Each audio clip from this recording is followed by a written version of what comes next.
Hello, adventurer. It's good to see you. You have made it to the morning grind. Welcome, welcome. It's the live stream at the beginning of the Geekverse, where we talk about all types of topics in geekdom, gaming, and fantasy, with an emphasis on being constructive and creating the things that we want to exist in the world. It's all on the grind, Sizemore.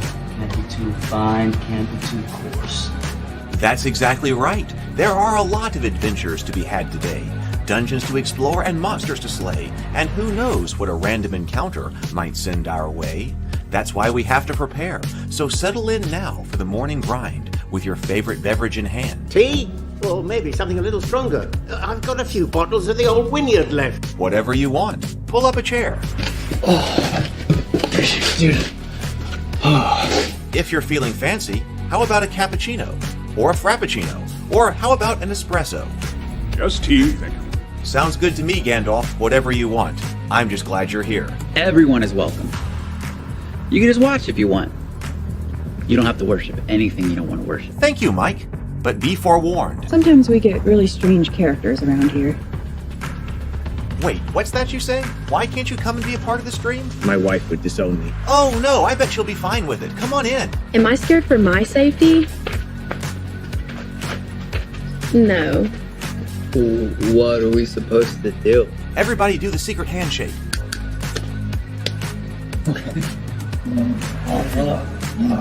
Secret cultist handshake. Oh, now do wizards who love each other. This, my friend, is a science. I still don't have gifts, but it's fine. It's all on the grind, son.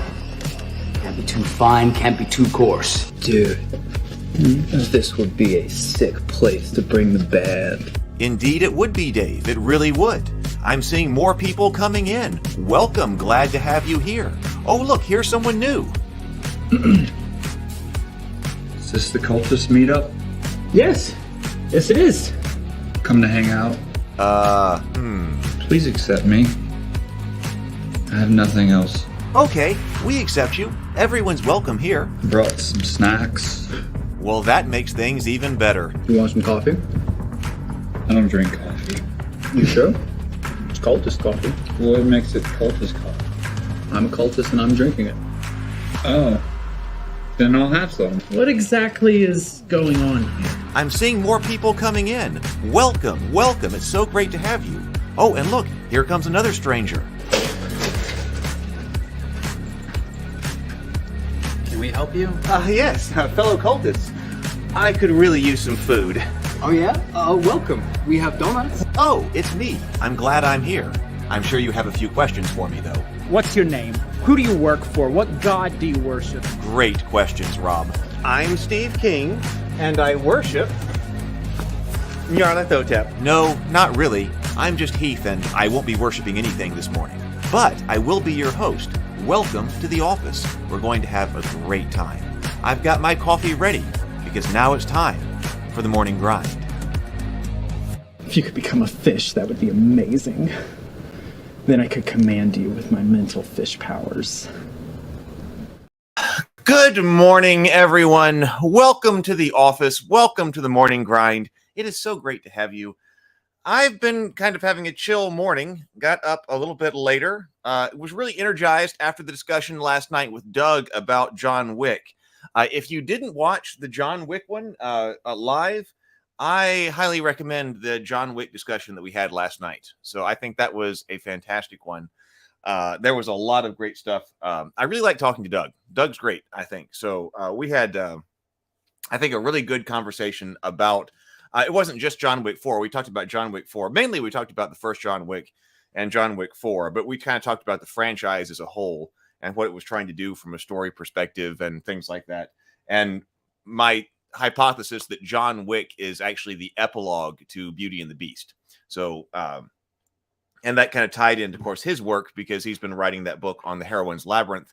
And he has that theory of the alternative, the feminine alternative to the hero's journey. And so that worked very well that John Wick happens to be, I think, the epilogue to Beauty and the Beast. Oh, hey, I see lots of people here. Nose Plays. Hey, Nose Plays. It's been a while since I've seen you. Great to have you here. Zabel Phoenix is here. Stargate Mind is here. Yes, everybody's got, hey, Draco is here. We've got a full crew here. Zero Theory, Mike Hansford, and Zero the Blade. Those are channel members. Thank you so much for being part of the channel. Yes, everybody. Tomocrat, By the Power of Grayskull, Zero Theory. So I woke up and I was like, all right, I'm just kind of having a chill morning, and I have got the Clash for Eternia board game right here, and I haven't opened it up. I've had it for a little while. The Kickstarter came in a little while ago, but I have not opened it up. Because I was like, I want to do it on the live stream with you guys, and this morning just seemed like a perfect morning. Although there was some sadness this morning, as I was like, it's a little bit cold here. It got a little bit chilly, so I was like, this is the perfect kind of an easy morning. It's chilly. This is the perfect morning for some coffee. But I had a bad coffee experience the last time I made coffee. The only thing I had was some really cheap coffee, and that was not something I should have done because it was so acidic I couldn't even drink it. And then I realized that after that coffee experience, I went in to brew some good coffee this morning, and it was molded. I was like, uh-oh, I forgot. So I've got to completely clean my coffee maker this afternoon. That sucked. I tell you, would have been the perfect morning for some coffee. So I ended up with Coke Zero instead. So I got the that's disappointing, but whatever. But this is going to make up for it. So I got the Clash of Eternia. I got also, I figure we'll just save these different boxes for different episodes and whatever. But then I also have the Box of Power. And then I also have the Assault on Castle Grayskull. It says it's an expansion for the Masters of the Universe, the board game. So I got that. So I'll just keep those down here. And then I also have this, which I had been tempted to open, but still I have not, which says this is the plastic Castle Grayskull pack. So that's what this game came with. So that's a lot. Like I said, this is another reason why I haven't felt the need. Now, see, I'm in on the zombie side, the new zombie side, because I was like, I don't really need any more Kickstarter games. I've got plenty that have come in, but I'm backing the latest zombie side, but I'm not sure if I'm going to stick with it or not. I'm not sure. I still got to think about that. But we'll just open up Clash for Eternia today. Let's see here.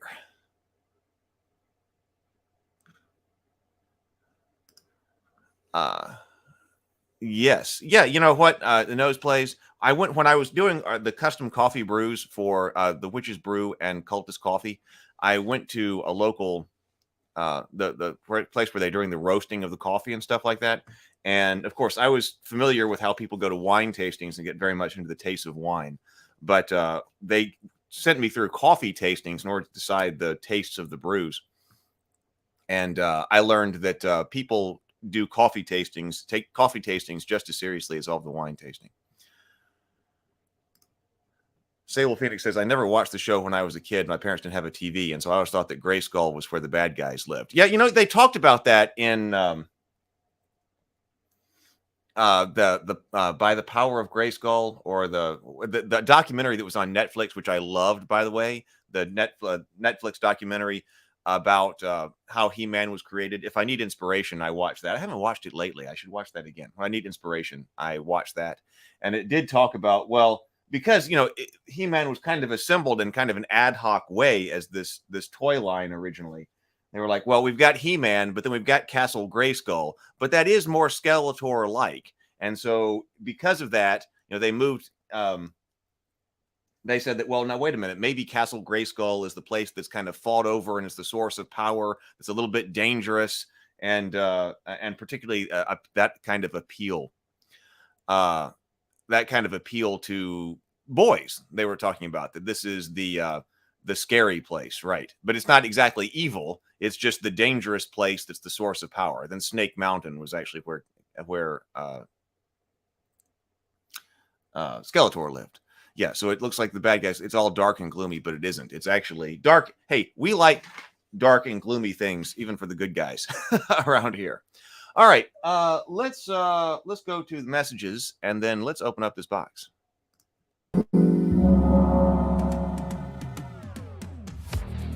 This month, there are several things going on ravenkeep.net. First, War of Kings is the game of conquest, kingdom building, and strategy that my brother and I developed. It's Catan meets Risk, but there are only 5 boxes of War of Kings remaining, and the game won't be reprinted. Also, Enchantress, the game of wizardly combat, also designed by my brother and me, is on ravenkeep.net, but there are just 6 copies of that game left, and it will also not be reprinted.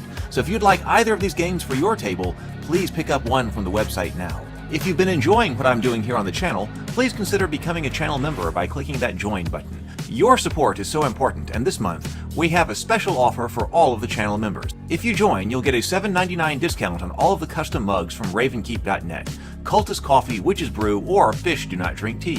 Once you've joined the channel, just check the members only post on the YouTube channel's community tab for the discount code. Remember, all orders from the website of $99 or more ship free, but I can only ship to the United States. And thank you for being here with me live on The Morning Grind. And if you're watching on replay, welcome to you as well. It's great to have you here. If you're enjoying The Morning Grind, please click the like button and subscribe to the channel if you're not already. It will really help the channel grow, and I would be very thankful. We also have the Ravenkeep Discord server you can join if you would like to be a part of the community. Alright, that's what you need to know. Let's get to the main topic. Alright. Hey, wait a minute. I just got an email because I was about to say that we might have a table talk tonight.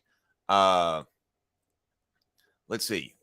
And I just got an email back, but it has to be tonight because there is a company or a Kickstarter running right now for something called Tabletop News. And that's something actually I had been thinking about the other day about potentially maybe one thing I could do with the Morning Grind here is add some type of news element to it. You know, I've been experimenting with a little bit longer format in the mornings. I've been seeing how that works. And I was thinking, you know, maybe we could add some type of, maybe not exclusively tabletop news. Maybe we could branch out a little bit, but geek news or something like that. That means I would have to kind of assemble things that are going on, but have some type of news section in the morning about different things that are going on in the Geekverse. But then I noticed that on Kickstarter right now, there is a Kickstarter that is almost funded for this tabletop news program. Has anybody seen that? And so I reached out to them because I have a slot open tonight to potentially would have them on. And they just wrote me back and they said they might be able to do it. So we might have a table talk tonight, but they have a question about the time. So let me go ahead and write them back since this is kind of time critical and say, hi, thank you so much for getting back with me. I would love to have you. It would be 7:30 p.m. Central Time.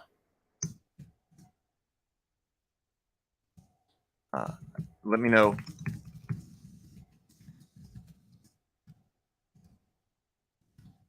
So they say that they will see if some of their cast members are available on such short notice. So that's so we might have a table talk tonight with the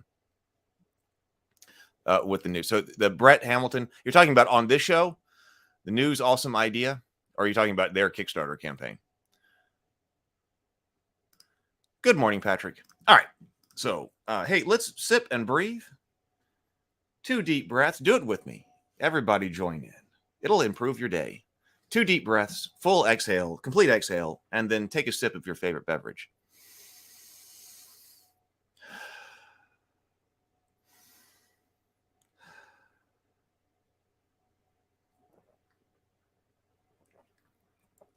Much better. Wish it were coffee this morning, but I'm drinking from the Fish Do Not Drink Tea, so at least it's not tea. So, oh yeah, so yes, I was like, that didn't help mine. So I'll think about that. That means I'd have to get it together, but it might be something that it might. I think that's kind of. I think it's a good idea. I'm gonna have to think about how to get that together. There's a lot of things I can do, but it's just me. It's just me around here. Okay, so let me start the auxiliary camera. This is a big box. There we go. This is a big box. So I'm having a little bit of trouble with the camera. Actually, should I? Let me see if I can raise the camera slightly. Fortunately, I got like a bunch of RPG books sitting around here. Oh, somebody in the comments did say that there were genre books out for Savage Worlds. and not just Pathfinder as our fantasy example. Is that better? Yeah, it's a little bit better. Okay, let's go with that.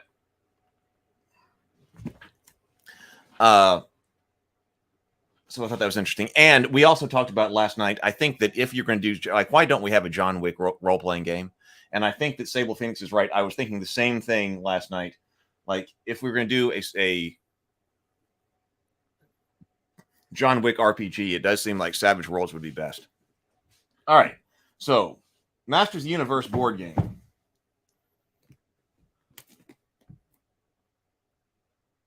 This was an auto back for me. So it says, in the struggling land of Eternia, the forces of evil strive to conquer the land. Let me also move my microphone. In the struggle for Eternia, the forces of evil strive to conquer the land, while the forces of good vow to defend it. Wield the power as He-Man and the heroic warriors, or seize it as the evil warriors to conquer Eternia. Master unique skills to develop your warrior and fight for the fate of Eternia. Master of the Universe, the board game Clash for Eternia, is a competitive one versus many or fully cooperative action-driven board game. Choose to play as the heroic or evil warriors, use unique abilities on the battlefield, upgrade skills, and by the power of Grayskull, win the fight for Eternia. So that is interesting. I didn't know that. I basically don't know anything about it. I just backed it. So it says that this is one versus many or fully cooperative. And I've been enjoying the fully cooperative games over the past few years. But this also says that it is 1 through 5. So if we do some solo play, dinner and a board games, then it's possible that this game could be part of it. So we'll just see. So we got a bunch of different miniatures in here. Somebody asked about Prince Adam, and I don't see Prince Adam. We got He-Man, Man-at-Arms, Tila, Orko, Stratos, Ram Man, Royal Guards, Eternian Guards, lots of those. He-Man on Battle Cat, Skeletor on Panther, Skeletor, Trapjaw, Evil Lyn, Beastman, Merman, Triclops, Shadow Beasts, and Hover Robots. See, some of my favorites, I loved the Shadow Beasts. And I love the hover robots. And actually, I love the hover robots so much I had to get the classics. You probably have seen the hover robot action figures up behind me. So I am sure that lots of people, it's not like I needed more miniatures around this house.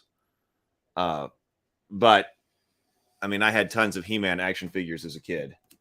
So all of a sudden, being able to have, and basically get it all in one go, all these figures, all these He-Man characters in miniature, that was just, like I said, an auto back. I'm sure it was for a lot of people. I'm sure Simon knew that, which is why they made this game with all of the miniatures. So eventually we will get back to some Crafter's Corner on Sunday nights because there is a lot more to paint, but we should have enough painted to go ahead and do table talk. Oh, you know, I was talking to Doug about doing a tabletop stream. He thinks that was pretty fun. So he might join in. Co-op on this one sounds fun. Yeah. Many people I know would be, Carl Make Stuff says, most people I know be fighting over who plays Skeletor. Tell you what, we'll just leave that right back here. All right, so what have we got in here? The heavy metal. Yeah. So Simon free content. All right, I don't know what that is. So here is our rule book. We'll check that out. Okay, so we've got the rule book. Oh, the scenario book. A rule book. Let me see what I can do. There we go. That's better, isn't it?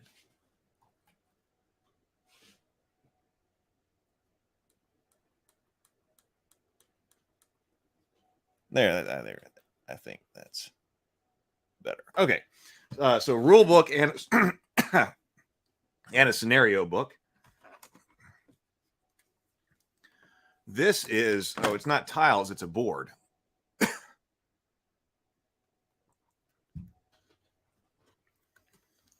This is board game thickness. I was about to say, oh, these are some thick tiles, but it is not tiles.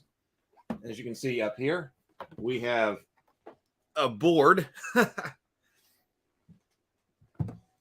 folding board. So this is hex-based, large hexes, and there isn't very much to this board. Looks like we'll be putting terrain on top of it, but we got what's this? Multi-fold board here, right there. Now over here, we've got punch-out tokens. It looks like for all the... Now here we got Prince Adam over here. Also King Randor, Queen Marlena, Cringer.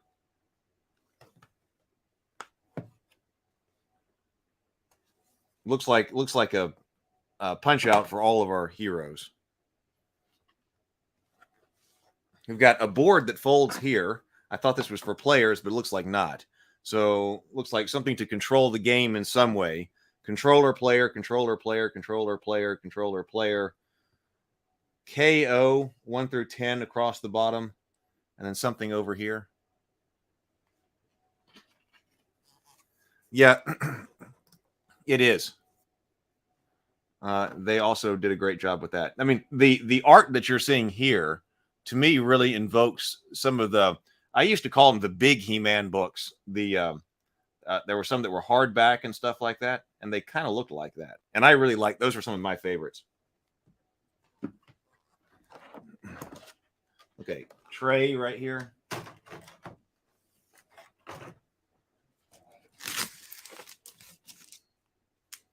Smells like plastic. So this is two different boards. Yeah, Prince Adam and Orko. And Ram Man. Wait, what's on? Note the... Oh, yeah. The laughing Prince Adam. You're right. I wonder if that's something different on the back. Nope, same kind of thing on the back. But we do have the laughing Prince Adam. Yep, and then much more somber looking Prince Adam as well.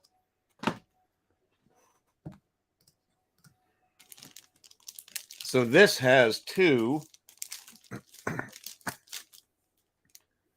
Okay. Two boards inside of it. And this looks like our terrain to make our scenarios.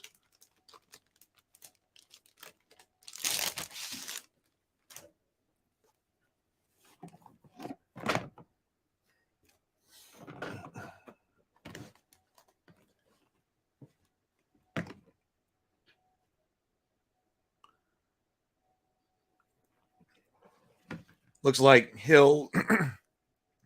Maybe this is a cavern of some kind. Eternian plants.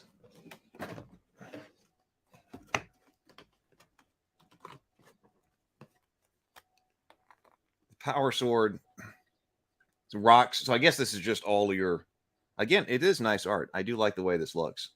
It doesn't look like... it's not the cartoon version. It's more the illustrations that were like on the boxes. Like when you see, wait, do I have? Yeah, hang on. Let me see if I got a box of it. I have one of the new. Now this would be one of the new ones. But I got. Yeah, I got like Battle Cat up here.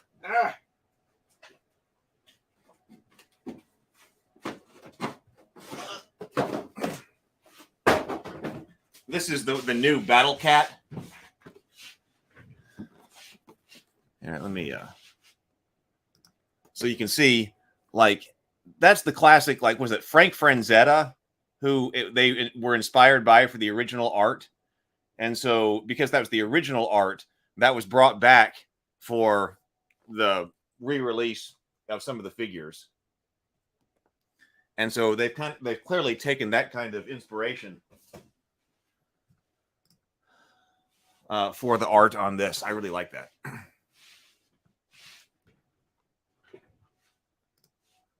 There were comic books, I think, right? Some of the books I remember were kind of comic book in style. They had different panels. There may have been complete, like, actual comic books. There probably were. I think the He-Man Superman crossover was a comic book, but I didn't really read comic books of any kind. Okay, so now what's down here? We got this right here. This is a molded plastic tray.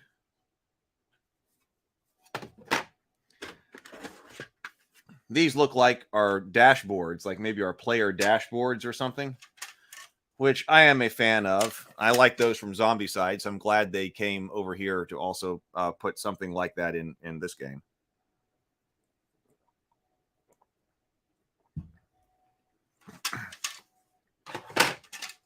We got 4 of those.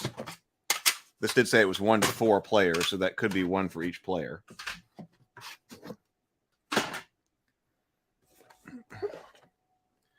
Over here, well, okay, so here, that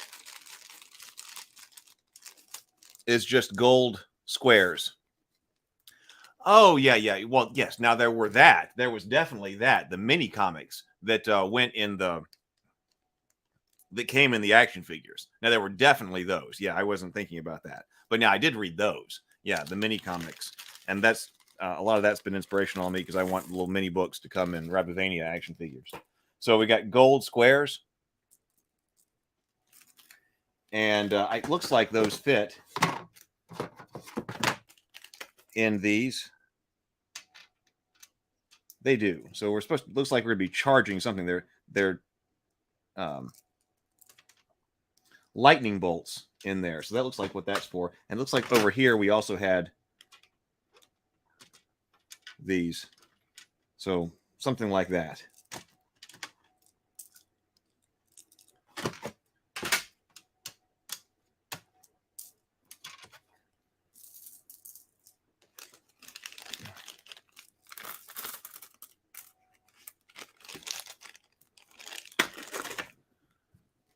Brett says, let's give Heath a thumbs up every single day. Thank you, Brett. Yes, thank you for that reminder. Yes, that would be great. If you are new here, or if you're watching live, or if you're watching on replay, or if the algorithm has sent you this way, I would love to have you like and subscribe to the channel. That would be great. So Zero the Blade says, weren't the mini comics character only stories? Basically, they were. They were characters. I mean, they had more than one character in them, but their purpose seemed largely to be, especially in the sort of later ones, to emphasize what character you just bought as an action figure and something about them. Some of the earlier ones were just more about He-Man. Actually, I went back and I read some of them when I was, this was a little while ago when I was trying to prep, like, what would be in a Rabavania action figure story. And some of the early ones, especially, were really bad. So we got custom dice here. Looks like they're all the same. We got power swords, we got a crosshair, and we got Castle Grayskull. 1 Castle Grayskull. No, 3 power swords, and then 2 crosshairs.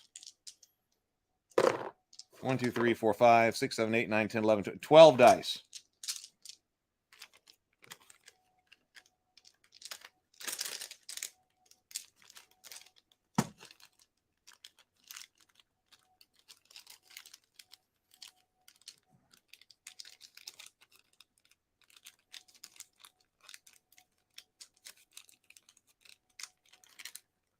So 12 dice in here.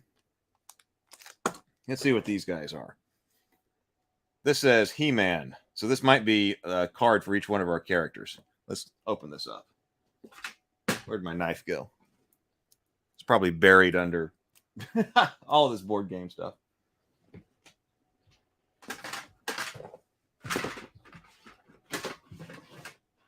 Here it is.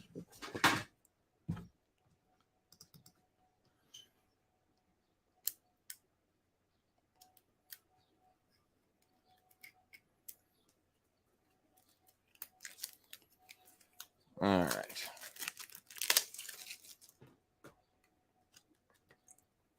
So yeah, so we got He-Man. So we got hearts up here, attack, sword of power, and skill. I have the power. Man-at-arms, laser rifle, and master strategist. Here's Ram Man for us. His attack is slam. And his attacks are slam, and his skill is ram. Orko, magic bolts and uncontrolled magic.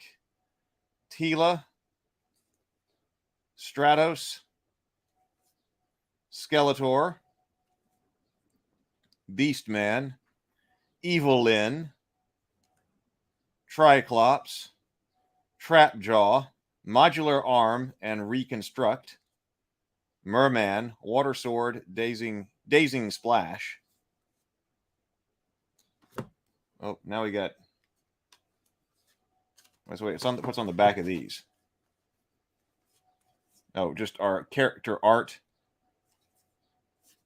Oh, this on this other hand it says AI character. So maybe on this side you're playing with it if it's actually somebody that's who's no, that says AI character over here as well. It says AI character there. So maybe these. Oh, well, that's an interesting idea. So here is our character, or here is one of our trays here, which we're surmising goes to one of our characters. And those do fit right there.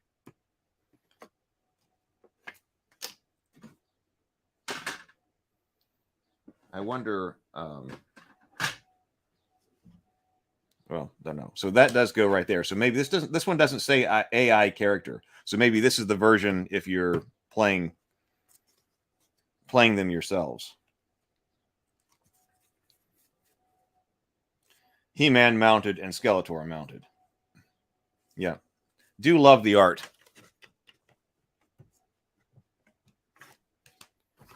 All right, so we got those cards over here. Let's go. We'll go in order of size. So we've got cards here that are more standard size cards.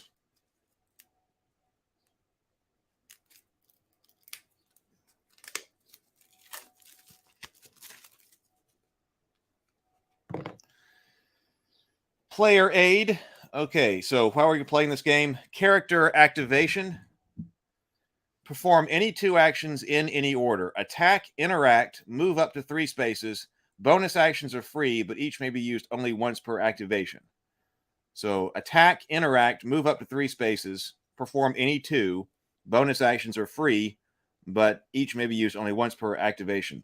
Strategy activation. 1, activate minions. Each minion moves and then attacks in that order. Activate controller board, which I think we saw that must have been the gray thing. Pay for and activate skills from the controller board. The balance of power. When a player loses our lightning bolts or our gold squares from their dashboard for any reason, the controller gains that number of lightning bolts to allocate to their controller skills. Boosts and surges. The same boosts do not stack. Attack boosts before rolling attack. Defense boosts after attack boosts, if any, are used before rolling attack. Other boosts. When an action is performed, surges may only be used with the associated skill. Boost is performed to gain additional listed effects. Push. When a model is pushed, it is moved up to the distance listed by the skill. This movement is controlled by the owner of the skill. Escape damage is ignored when a model is pushed. Rerolls. Each die can be rerolled only once by friendly effects and only once by enemy effects. Dazed. Yeah, I saw this this counter that looks like this orange or this yellow thing right here, the spiral. Dazed characters do not get some kind of red icon, and move -1 space anytime they move. May pay 1 power during their activation to remove dazed.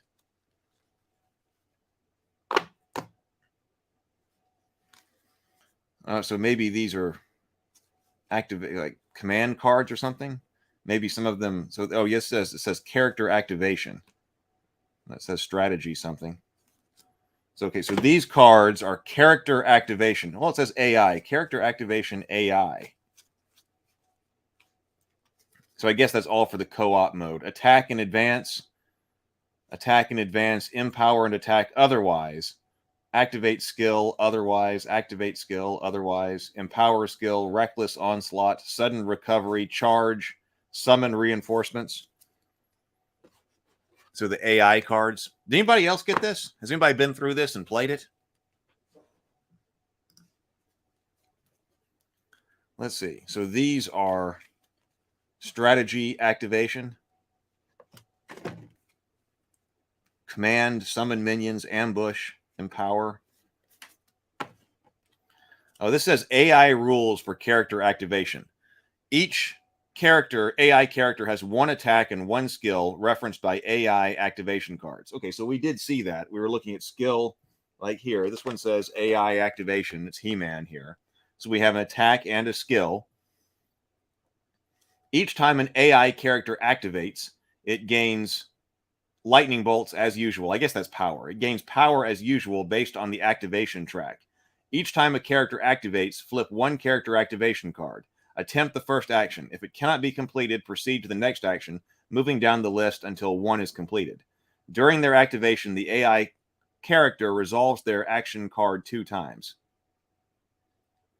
Once they have completed it the first time, repeat the steps 1 additional time. So everybody goes twice. I guess you get 2. It said the players get 2 actions. So I guess that's like that's the equivalent of that. Boosts and surges are always used if possible, starting with the first listed and proceeding down the list. The Nose Plays says, I have not, but happy to see the classic He-Man getting some love. The remakes just never felt like the OG in terms of that epic art style. Yeah, I think this is one of those things where some of the new stuff that's coming out have made people even more nostalgic for the original kind of stuff. So I'm glad they brought back the original here. Kind of like how, even though the sequel stuff might come out with Star Wars, it was the original action figures that were still selling, right? People would want to go back and buy those. I think that's the same kind of thing with He-Man. So we do have, I was wondering where we were going to get these. So these are the some cards for minions, I guess. Here are the hover robots, which I love so much. And shadow beasts, which I also love. Eternian soldier here.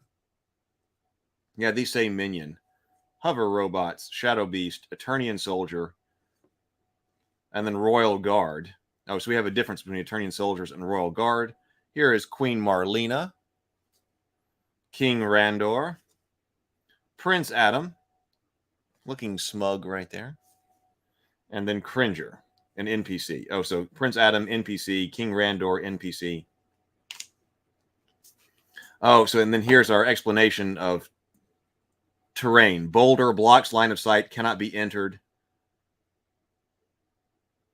You can toss them, though. You can throw them. Character may spend 1 power and 1 action to remove an adjacent boulder. They may then perform the following bonus ranged attack. Boulder toss, 4 crosshairs. Enemies wounded by this attack become dazed. Deadly plant. That's a deadly plant here. Once per activation. Cannot be entered. Once per activation, a model entering or leaving an adjacent space suffers the following attack. A chomp. Water. Immediately stop when moving into water. Models must pay 1 space of movement to enter or to leave this terrain. The lake cannot be entered. Rocks. Blocks line of sight between models not on the same rock terrain. Roll +1 attack die when attacking enemies outside this terrain and not on other rocks. Terrain penalty. Models must pay 2 spaces of movement to enter or leave this terrain.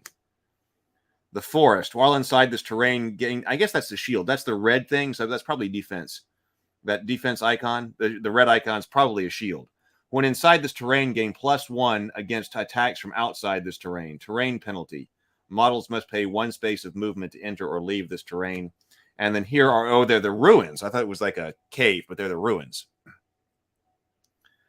Can only be entered or exited through entrance spaces. Line of sight cannot be traced into or out of except through the entrance spaces. Okay. All right. So those are ruins. Makes sense. Carl Make Stuff says, might have missed it, but does it say how to pick up who gets activated when playing co-op? Nope, we haven't gotten to that yet. I intentionally haven't looked at the rule book yet. I'm just looking at all the stuff. So I'm just sort of piecing together what all this means right now. Then we'll go to the rule book. Just looking at the stuff right now. Then we also have this giant stack of mini cards.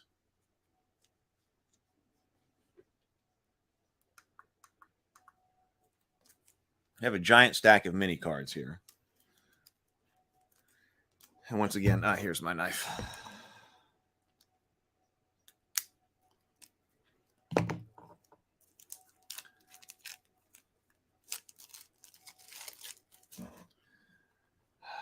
We'll probably have to paint these guys up. And hey, like I was saying, those the metallic speed paints should be coming. But do I want to paint these? You know, painting these guys. I'm gonna have to think about that, because in order to, I feel like these guys need to be painted in a more traditional way, because it's going to be really important for these guys to look bright and colorful, like the artwork and the cartoons and stuff like that. Oh, we'll have to see. So you're right. Okay, so yes, Zero Theory says so they might not be right for speed paints. I'll have to think about it. Zero Theory says, I bet those go on the side of the characters in that box. I bet they do too. So we've got things like, okay, it doesn't say what it is on the back. Like this one says tactical reposition. Well, this one is, okay, so it's 4 man-at-arms, because it says push man-at-arms or one ally within 4 spaces of him up to 3 spaces. Surge may ignore terrain penalties and move through enemies during this push.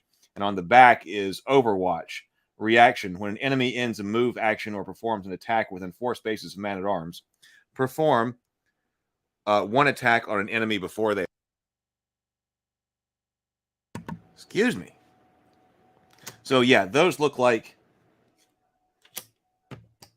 ability cards or something like that. Oh, and so we also have 3 of these boxes lined up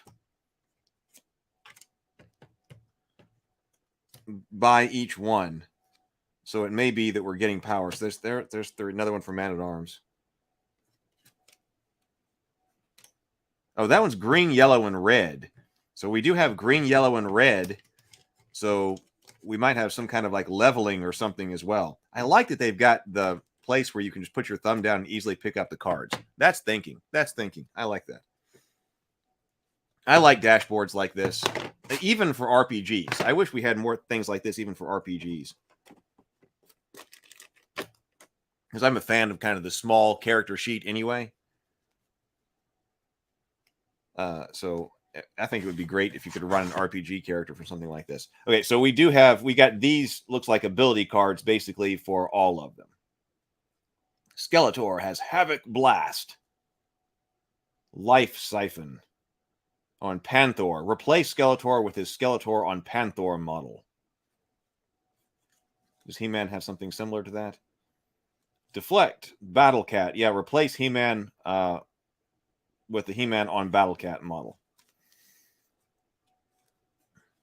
So that looks like all of the characters like have with power cards. This seems fun. I do like games, but I guess you've all figured that out. Okay. So then this, okay, this is a strategy. We don't really know what to do with strategy yet. Oh, I do like that Castle Grayskull. Look at that. Nice. So strategy. Daunting presence, quick support, not so fast, refuse to yield. We're not sure what to do with strategy cards yet. Unlimited power.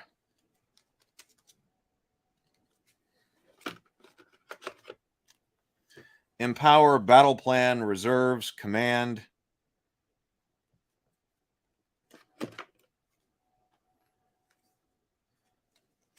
He-Man player.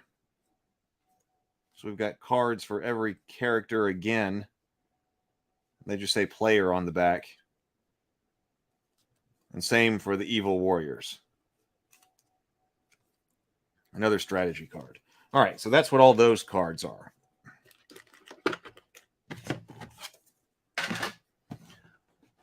Let's get to the main event.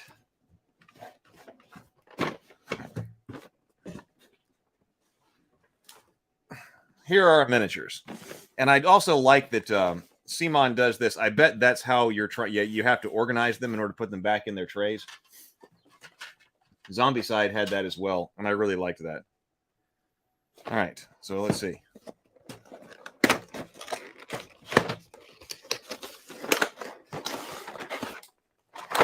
Oh, nice. All right. Here, I'll put these up. Let's see. So we can try and see them. I'm going to move just slowly across here. God. Yeah, for a He-Man fan, I think these make the game worth it right here.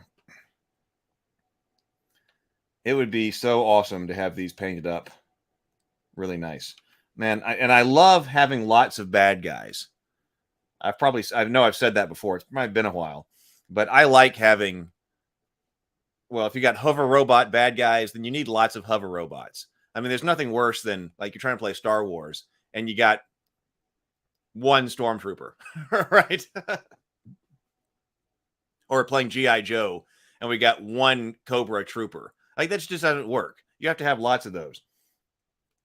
So I like here that we got 8 hover robots. Skeletors, robot knights. In fact, I never liked the fact that I didn't have these because they came from the cartoon, and I always wanted hover robots as action figures. And of course, they don't think they existed. They didn't exist. So I never had one as a kid. That's why they're sitting up there on the shelf now. When I saw there were hover robot action figures with the classics line. So those got added to the collection. Shadow Beast. I always wanted Shadow Beast too, but they didn't make Shadow Beast miniature or action figures. Now we've got Shadow Beasts, and they're nice and chunky too. They're big Shadow Beasts. I like those guys. So we've got, I think it said these are the Royal Guard, it said, with like the face mask on. So we've got the Royal Guard here. And then these are the just Eternian soldiers. They've got like a buckler. It's strapped though, so it's kind of like a small shield and then a mace. It's good, and it's good to have multiple good guys as well. Like, I want to be able to fight battles. So multiple good guys, multiple standard good guys, and multiple standard bad guys to me are essential. So I am a huge fan of that.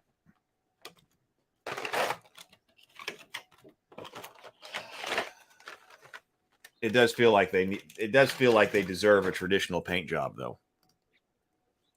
It just feels that way. All right, then right here, I guess we get to our heroes. We've got Orko. We've got Ram Man. Let me see if I can.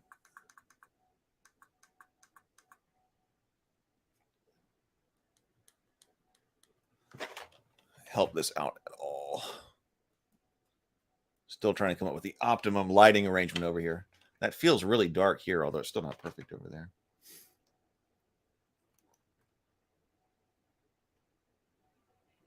Okay, so we got Orko, we got Ram Man, we've got Teela, and I like this Teela. Instead of giving her the snake armor, this is much more like she was in the cartoon, and she's got the classic shield and sword. So I like that.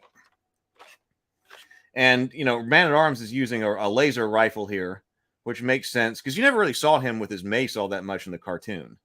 So giving him a laser rifle seems to make sense. Stratos, I like Stratos here. I never had a Stratos action figure either. So I got one. I think Stratos is sitting someplace. Someplace around here. He-Man, Skeletor. Some nice He-Man on Battle Cat action figure. Miniature right here. Simon knows what it's doing. I like Skeletor with the Havoc staff right there, riding Panther. Nice. This is such a nice. This is a really nice tray. This is a nice tray of bad guys, of heroes in general, because it got all the classics. Now there's a lot of other of the characters in that other box over there. We'll look at on another show. But Skeletor, Beastman, Evil Lyn, Triclops, Trapjaw, Merman. I mean, that's a pretty classic spread from the cartoons. Skeletor looks evil, too. They're nicely detailed, too. I mean, like, I'm looking at the armor on Skeletor's chest and stuff like that. And these are, I don't want to break them, but these are largely, these are hard plastic miniatures. And it looks like we've got some kind of disc here. Probably fits that. So we got a black disc, that they fit in. Don't know what that's for. To me, this game's worth it. This game is worth picking up. So we're going to have to play it. We got to do a lot more gaming. See, I'm even upset that like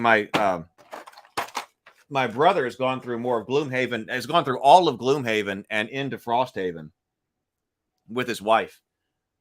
He and his wife sit and play games after the kids have gone to bed. But I don't have anybody to sit and play games with.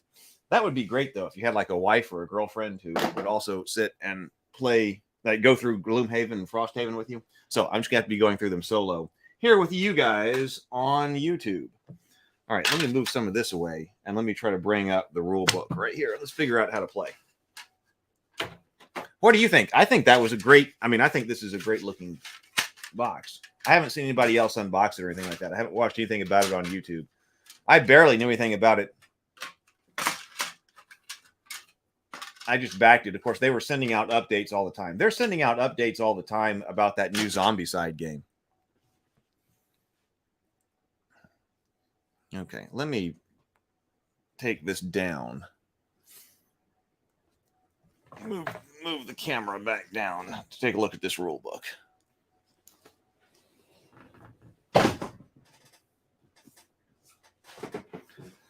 All right. Clash for Eternia rulebook.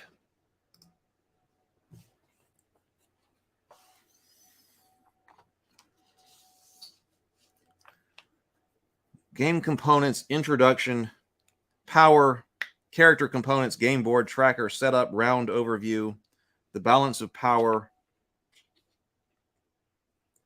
line of sight, players versus AI mode. So game components, did we miss characterize anything? Game board, 13 double-sided overlays. That's the terrain. So the tracker board, which we did put over here, and we didn't check to see what type of characters or what type of card size goes on that. Is that the mini card? It's the mini card size. And this one right here, we do have this one right here as well, which we don't know what to do with. That one might be the controller. Let's see. This actually says it's the one controller dashboard. So it talks about the controller dashboard. That's it. 4 player dashboards. Strategy cards, AI cards, power cubes, 3 plastic bases. Okay.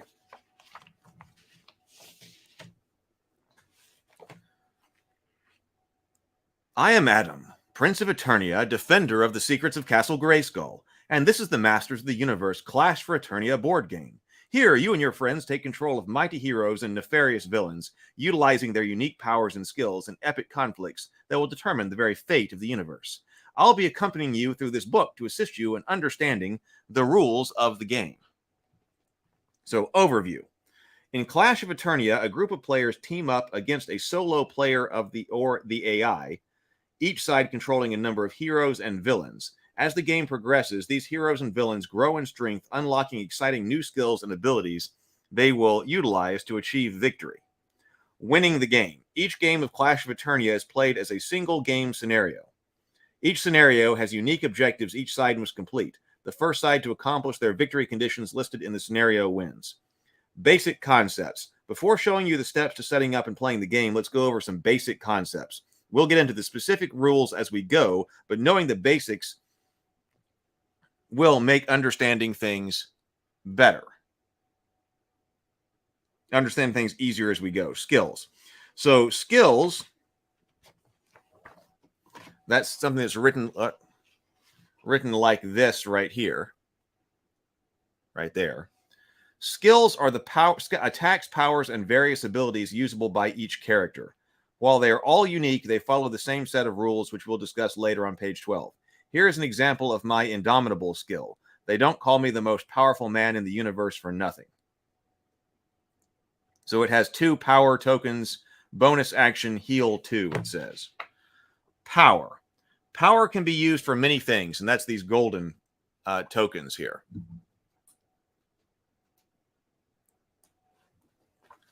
Hey, James. Oh, new hire. That's all right. Good to see you, James. I hope that went well. Power can be many things to each character. Stamina, strength, energy, willpower, but regardless of what it represents, power is a universal resource used in the game. Most skills require a character to spend power to use, or in some cases, power is used to boost and enhance skills. Managing this resource is critical to success. When a character gains power, they take a number of power cubes and place them in the power slots on any unlocked skills they have. So that's we surmised that because we saw the slots over here. As I said, I will go into more of this later, but now just remember that during the game, players acquire power, which fuels attacks and skills. So character components. This is a character card.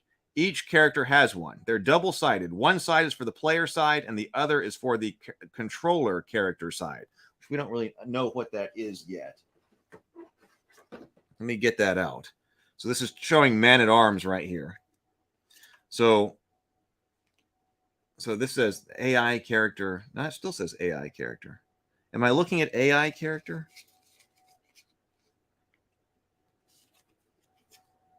I'm noticing that this illustration, it's definitely this card, but it doesn't say AI character. So this, it looks like something changed.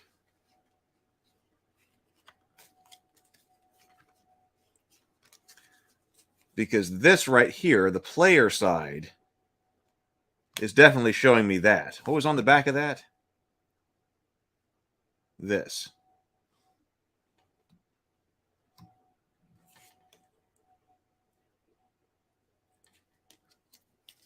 Okay, so let's look at this. So this is a character card. Each character has one. They're double-sided. One side is the player character side, and the other side is the controller side. Okay. Each character has a name, in this case, Man-at-Arms. 2 is armor. So yeah, here is our shield. So that's the thing I was looking at. There was some kind of red icon. So that's like He-Man's shield. So that's what that is.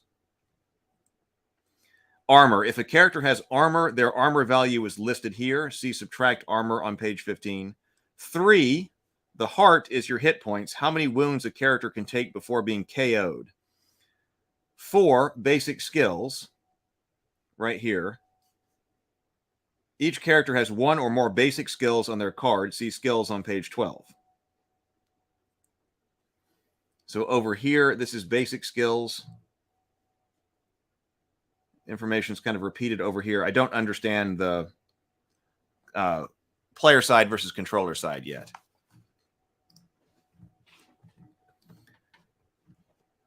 Okay, so each character also has a set of 3 double-sided skill cards. We looked at those. 1 HP token. So the HP token is used to track the character's current hit points on the tracker board. Ah, okay. So that's what we saw KO over here.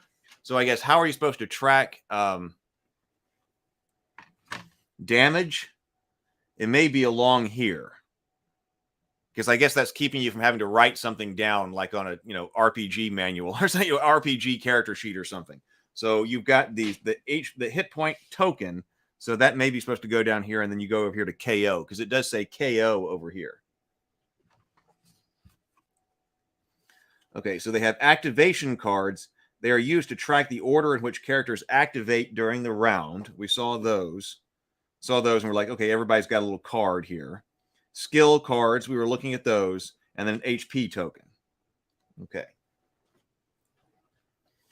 Game board, also known as the battlefield. This is where the action happens. Before each game, players choose a scenario to play, which instructs them on how to populate the battlefield using various pieces of terrain and tokens. Here are some examples of terrain and tokens. So rock terrain, deadly plants, forest. Now here is something we didn't know. So the sword's locked here. That is a scenario token.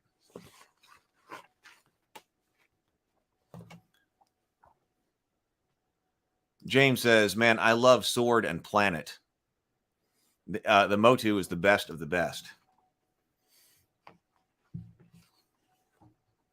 So then we have the tracker board. So the tracker board is used to keep track of things. Important things like hit points, the activation order, and escalation and victory conditions. We'll talk more about this when we discuss the order phase and activations.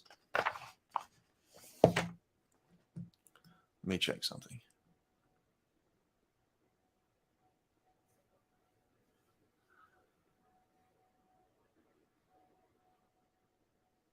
Let's see. I just got trying to check the email here because I'm getting a response back from the tabletop news people. Is my time set in stone? Nope. I guess my time does not have to be set in stone for Table Talk tonight. So if a time is flexible tonight, then we could get a couple of other people. So I'm just going to tell them that my time is not set in stone. So we'll just have to be checking on the Discord server. If you're coming through here, would post out to the Discord server if we end up with a table talk tonight with some special guests. Let me put the Ravenkeep Discord server link in here.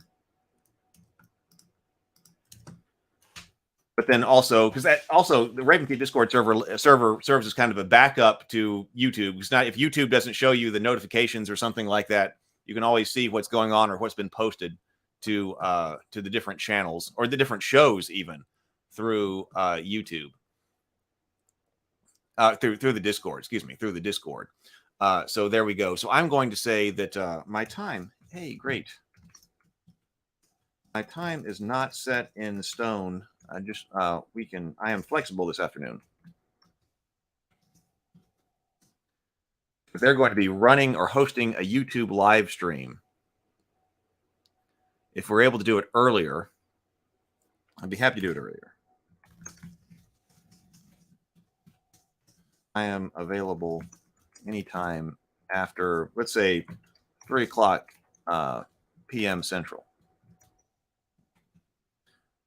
Let me know what works for your team.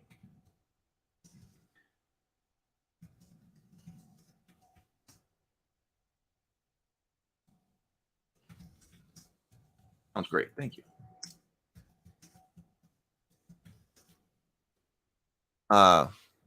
Maybe Katie Wilson and maybe Michelle Bradley. That would be fun.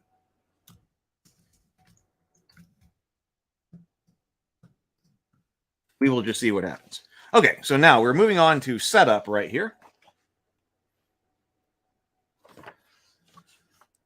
Here is all of the stuff.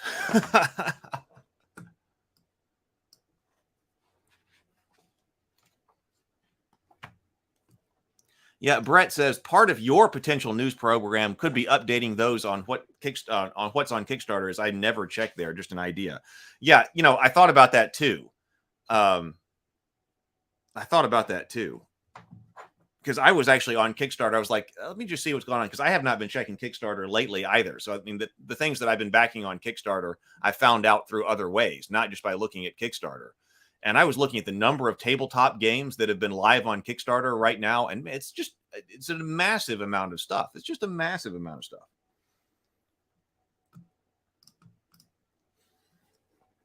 stuff. Okay. I'll show you how to set up the game. Okay, so choose the controller and factions. So we need to figure out what this controller is. So this is what the game board looks like when you're setting it up. So each game features two sides of the conflict, the player team and the controller. The first thing players need to do is choose who will be the controller, and all other players form the player team. And all other players forming the player team. To play solo, or with all players teaming up against the AI, see players versus AI mode. So the controller is a player. It's like the game master or something. Select scenario. So the players select one scenario from the scenario book to play. So we do have that right here. Artifacts of power, the relics, the siege, the power bowl, revenge road. The floor is lava. All right. So I didn't know what Sword and Planet. Yeah, I Sword and Planet, never heard that term, but it does definitely make sense. When someone says Motu, I think of the sound equipment manufacturer. I never really said Motu either until I noticed that people are always saying it on YouTube and stuff. I wasn't like until YouTube recently, and I guess hashtags on Instagram and stuff. Anytime a barbarian appears in space, Sword and Planet. Ah, okay. Does make sense. And technology and space travel aren't required, just frequent. Because it could be magic. Sword and Planet. So select a scenario. Okay, select characters. When selecting characters, there are a few methods and restrictions that can be used. Heroes versus villains. Each character is classified as either a hero or a villain. Hero cards have green stone texture, while villains have purple stone texture. While choosing characters, each of the side of the conflict, controllers and players cannot mix hero and villain cards. Factions. Each hero also belongs to a specific faction, such as heroic warriors or the evil warriors, as indicated by the background illustration. Should players wish, they can further limit their selections to be based on factions instead. Heroes versus other heroes, for example. Free-for-all. Of course, if players wish, they can simply just pick whichever mix of characters they want to play against one another. Well, I'd want to be thematic about it.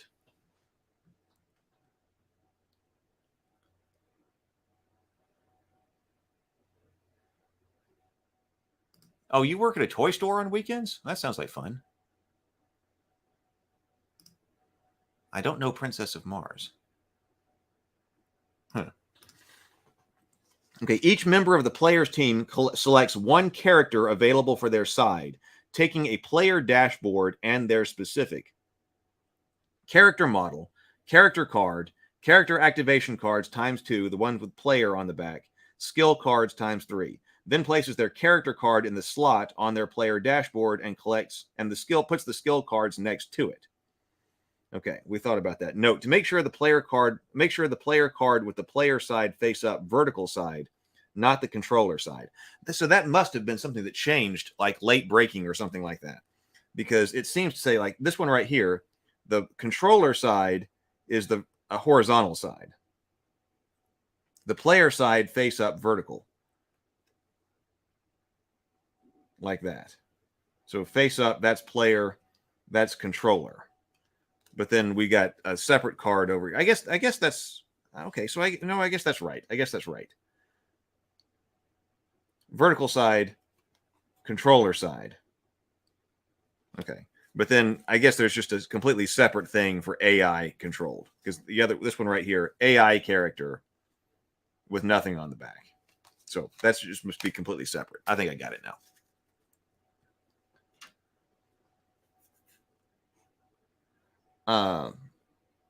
Usually each member of the team controls only one character. Usually each member of the player team controls only one character. But if someone wants to control multiple characters, that's fine too. Oh,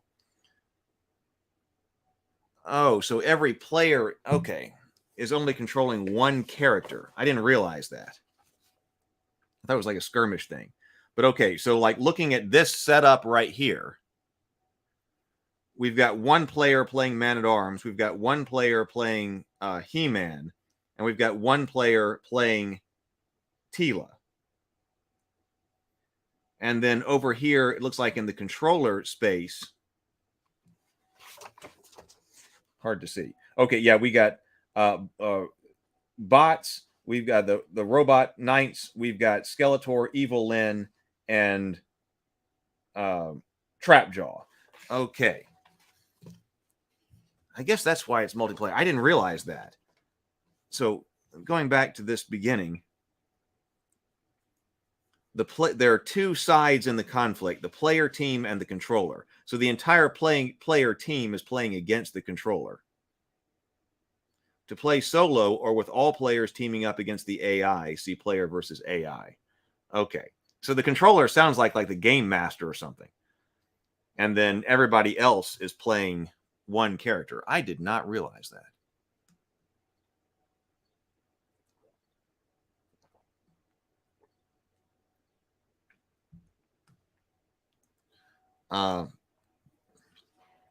So usually each member of the player team controls only one character, but if someone wants to control multiple players or characters, that's fine too.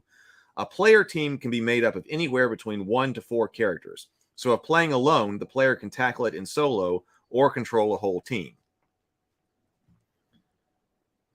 The controller then selects 3 characters available for each side.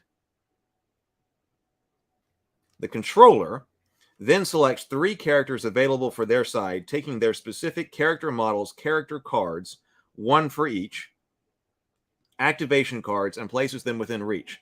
The controller always selects 3 characters, regardless of the number of characters on the player team. Make sure to attach the plastic bases under each controller character. So that's what that's for, and that's why there's only 3. Skill cards aren't used by controller characters. Leave them in the box. Note, make sure to place the character cards with the controller side up, horizontal side, not the player side. Okay, I understand what we're doing now. I like that you're playing one character. I thought it was like a warband thing, but that kind of makes it more like a, more RPG-like, kind of get into your character. You might think some fights aren't fair since the controller will always bring a full team and the player team could be just a single character. However, worry not. In the face of overwhelming odds, it just means that each character gains more determination and power to overcome them.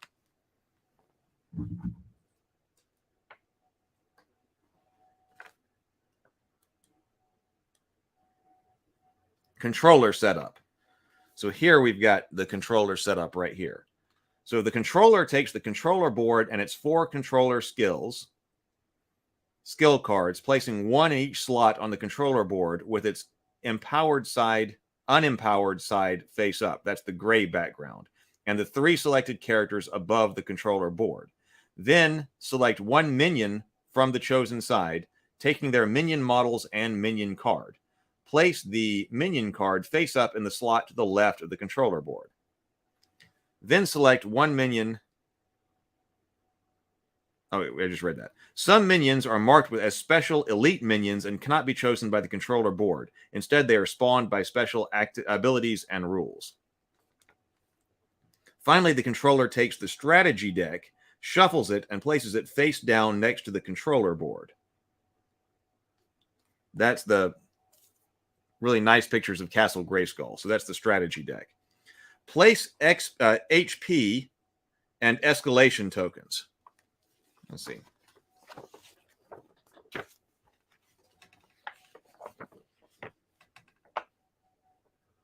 James says he'll play Skeletor. We were saying that earlier on in this that people are going to be arguing over who's going to get to play Skeletor. So, but that's fun that you could have then Skeletor trying to do something and being bothered by. You could play the evil horde, the evil warriors, not the horde, but trying to do something, and the heroes are trying to stop them. Probably a lot of people are going to be playing that way. Might have to play solo Skeletor some nights. Okay, so place HP and escalation tokens. So take each character HP token and place it on the HP track. We kind of figured that out. matching their maximum HP value. Take the escalation token and place it on the 0, that's this, on the 0 box of the escalation track of the tracker board. Place VP tokens, P and C sides up, in the 0 box as well if the chosen scenario uses them. Set up battlefield. Set up the battlefield according to the instructions in each scenario, populating it with not only any terrain or tokens, but also any minion models shown.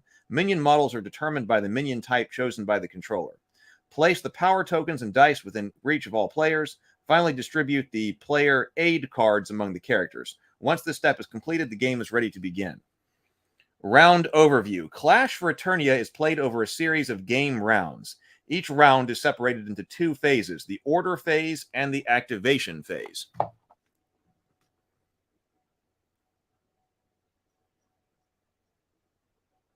You can audible into Beastman.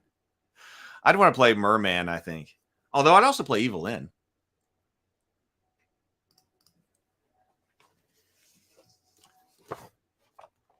Well, or Triclops. There are a lot of options here. So, round overview. Okay. Clash of Eternia is played in a series of game rounds. Each round is separated into 2 phases, the order phase and the activation phase. During the order phase, each side secretly determines the order in which their characters will activate. Each side secretly determines the order in which their characters will activate. During the activation phase, each side alternates activating their various characters until every character has completed their activation.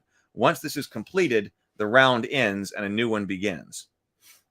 Order phase. I need some more drink. Just 1 second. I'm just running to the kitchen.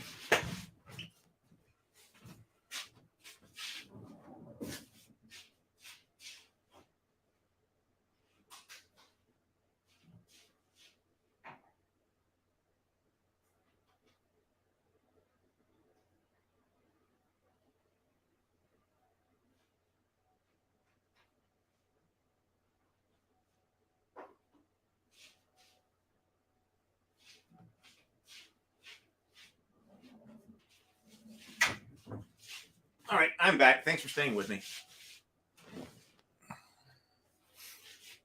Let's see. Zero the Blade says, it's nice to be able to play as the good or evil guys for a scenario. Wouldn't be surprised if there are scenarios that need a mix of good and evil to work together. And because that, that's a good point. I was like, now, why would you mix them? Except for sometimes that happened, right? Actually, that's a fantastic point, Zero. Sometimes in the TV show, like when fighting Evil Seed, for instance, Skeletor had to work with the heroes in order to defeat Evil Seed. Sometimes there was some third villain or something like that Tila had to, that Evil Lyn came over and worked with Tila with. So that's why you would do that. Suddenly that makes sense. It's like, no, you keep the bad guys on the bad guys' side and the good guys on the good guys' side. But that allows you to mix it up because you could do a scenario like that. So that is that's really interesting. So that's why you would do that. So you could come up with a really interesting team that's having to work together to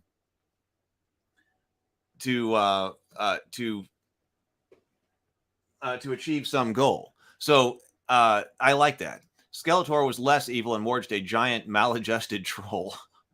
Horde Prime Takes a Holiday is one of my favorite episodes of Masters. It's a She-Ra episode. Skeletor's trolling is on full display, which is why it's my favorite.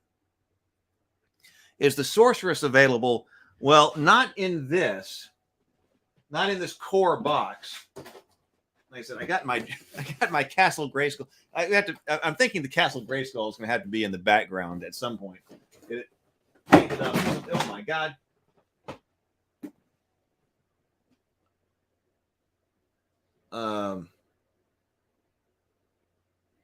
Not in there. There is the box of power over here. And I was surprised that Prince Adam wasn't in here. Oh, well, the Sorceress is in here. So we do have the Sorceress in the box of power. We'll open up this one on a different date. But looks like Sorceress is in here.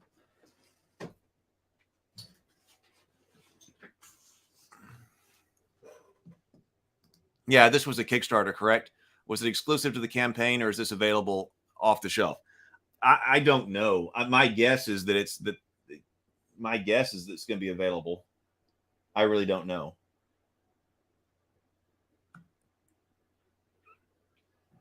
Thank you, Mike. If you like this content, don't forget to give Heath a thumbs up. And if you're new, please join us on the Discord server. Yeah, please join us on the Discord server. That would be a great way to know if we end up having a table talk tonight. I'll post the link as soon as it's confirmed.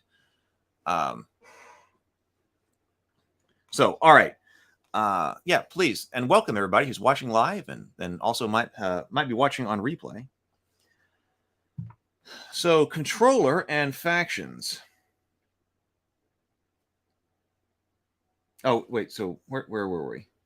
Oh, yeah, we were over here. So, order phase. So, the order phase is the starting point of each round. During this phase, both the controller and the player team determine the order in which their various characters will activate that round. This is done with activation cards and the tracker board. Okay, we got the tracker board. We saw that. The player team and controller places their activation cards face down on the respective slots, meaning the order in which the character will activate is kept hidden until it's their time to go. So I guess that way the controller doesn't know and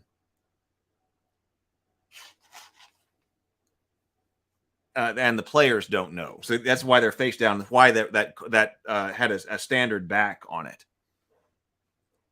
But it looks like here, power system. So it looks like okay, so you're having to alternate here. So you're not going to have like the good guys or the players go twice and then have the players go twice or the controller go twice. Zero the Blade says the base version of the game steward, the game is on the website, but no expansion sets. Yeah, this I know. Like this, the whole we're gonna have to get back to that because there's so much over here, and I still have like the Darkest Dungeon sitting over here, and I've still got the Journeys in Middle Earth, and I've still got Kingdom Death. It's just insane. It's insane. Oh, the Game Steward. Oh, the Game Steward website, but no expansion sets. It does. It does. This is just insane. So there's people running a tabletop news. We were talking about. I had actually strangely had an idea that maybe since I've been doing longer morning grinds, that I should include a news section for the Geekverse. You know, I'm always trying to adjust things. Things are fluid. What's working? What can we improve? Thought might do some type of news section on the morning grind, possibly. But then I found out there's actually somebody running a tabletop news Kickstarter right now. It's only got a couple of days left to do a tabletop news show. So I'm trying to get them on tonight.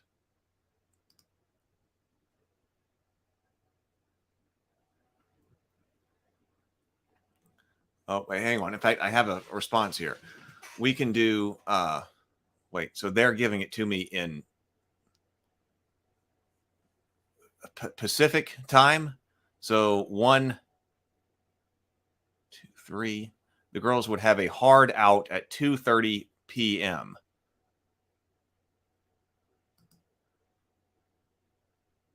Okay, well, let's do 3. That would be 3 o'clock Central. Okay, let's do that. Hang on. Let me reply to this email. So it looks like this is happening. Fantastic. Let's do 3 o'clock p.m. Central. That will give us 90 minutes. 90 minutes, which is plenty of time. I'm on a live stream right now. When I conclude, I will set up the show and send out the links. I use StreamYard.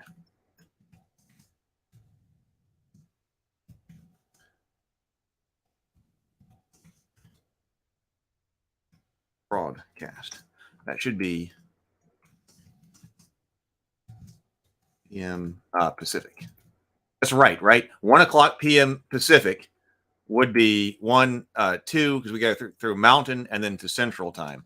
So that would give us 90 minutes. I'm very much looking forward to it.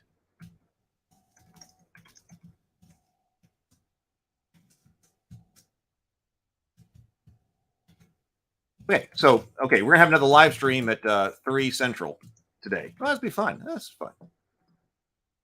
It used to be that I was trying to do a table talk Tuesday and Thursday nights, and that was like last summer, and I just couldn't do it because I couldn't coordinate enough people. I didn't have enough friends.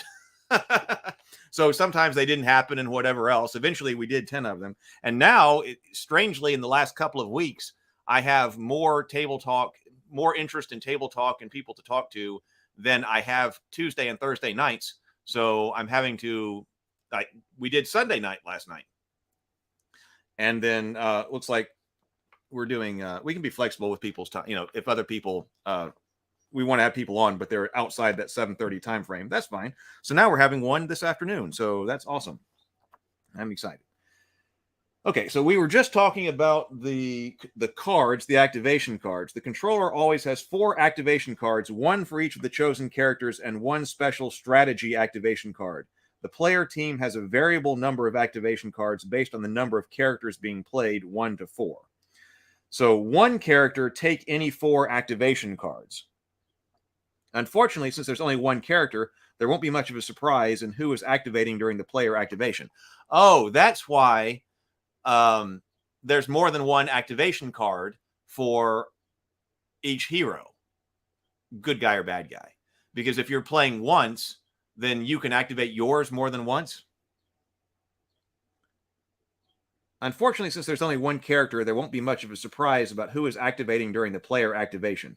Place 1 card face down in each player team slot on the tracker board. They won't need to be flipped or moved during the game. 2 characters take both activation cards for each character. 3 characters take 1 activation card for each character. Take the special play any character activation card and place it face up in the 3 PowerPoint slot of the tracker board. 4 characters take 1 activation card for each character. Once the activation card has been gathered, both the controller and the player team place their activation cards face down on the activation track. Once the activation cards have been gathered, both the controller and player team place their activation cards face down on the activation track. Okay. The order in which these cards are placed not only determines the order that each character will activate in the round, but also how much power they will gain at the start of their activation.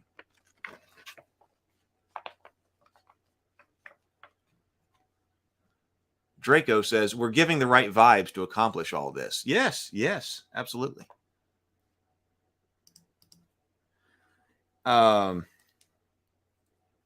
The order in which these cards are placed not only determines the order in which the characters will activate in the round, but also how much power they will gain at the start of their activation. During the order phase, take the following steps. Controller places activation cards. The controller places each of the 4 activation cards, 1 for each of their characters and 1 for the strategy activation, face down, 1 in each controller slot on the activation track. Controller places their 4 activation cards face down, 1 in each controller slot of the activation track. Okay. Player team places activation cards. Just like the controller, the player team places their activation cards in the player slot on the activation track, placing them face down. But before they do so, it's time to strategize as a team. While the final order should be kept hidden from the controller, the player team should take a moment to talk and strategize amongst themselves about their choices. Skeletor says, the eyes and ears of the controller are everywhere. While the player characters are free to discuss whatever plans they want, they cannot do this in secret from the controller. But the players are especially nefarious. They could use misdirection to their advantage, saying some plans out loud, but doing something completely different. Mwahahaha. And then Prince Adam says, while teamwork is the key to overcoming most problems, sometimes it can be hard to agree on solutions. In these cases, sometimes it's best to elect a team leader to handle the order phase, letting them make decisions each round. That's what I was kind of thinking. Because you wouldn't want them to reach out and put their card on the activation order if you handed them to a one team leader who then shuffled them together, got their order right, and then deployed them. You would be able to keep it hidden from the controller. So depending on the number of characters on the player team, each character may activate a different number of times. Right. One character with only a single player, it won't be secret who's activating. This does mean that a single character will activate a total of 4 times each round. So they're moving faster and gain a ton of power as well. They gain +1 activation, one additional active. They also gain 1 additional action per activation. See activation page 9, because it was saying that, well, now, hey, isn't that not fair if the controller always has these minions and we only have a single hero? Well, so that's why the single hero powers up. So that's an interesting game mechanic.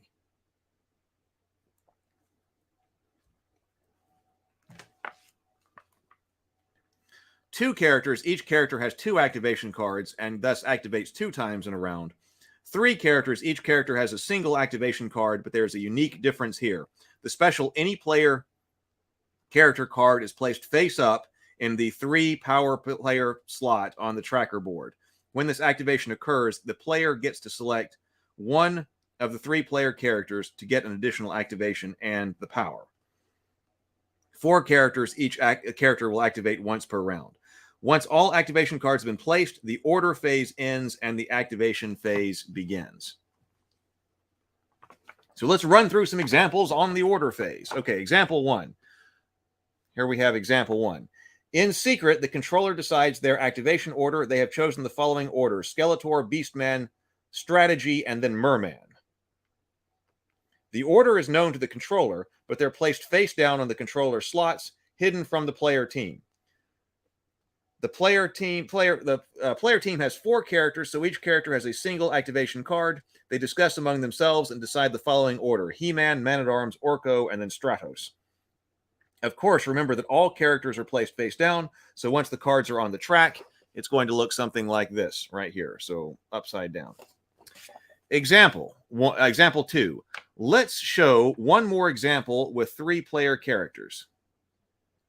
Remember, in this case, the special any player character card. So example 2.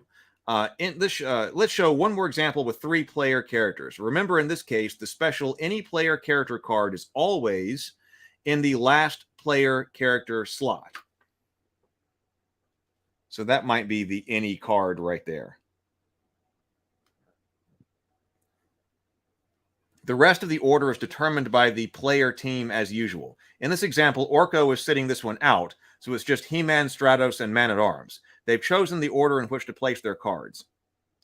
They've also chosen the order in which to place their cards. During the final team activation, any one of those 3 characters can be selected to activate again. The character who activates is only chosen at the start of that activation. The player team doesn't have to decide beforehand.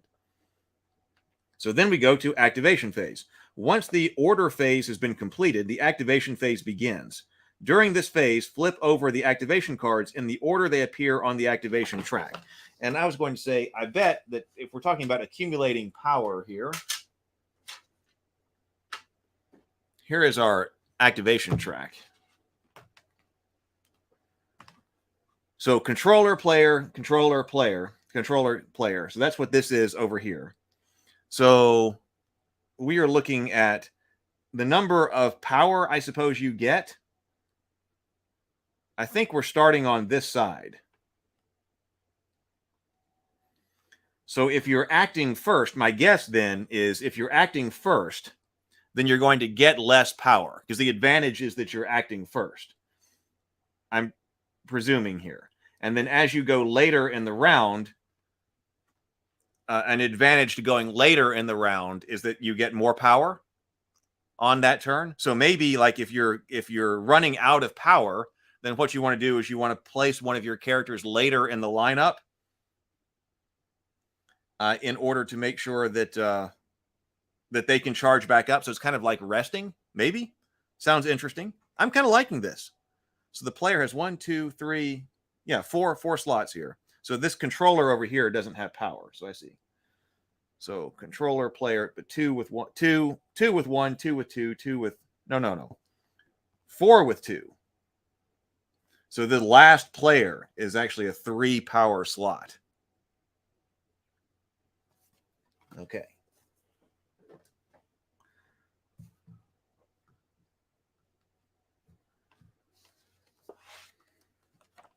So activation phase. Once the order phase has been completed, the activation phase begins.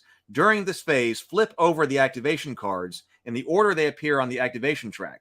When an activation card for a character is flipped, it indicates that character's action.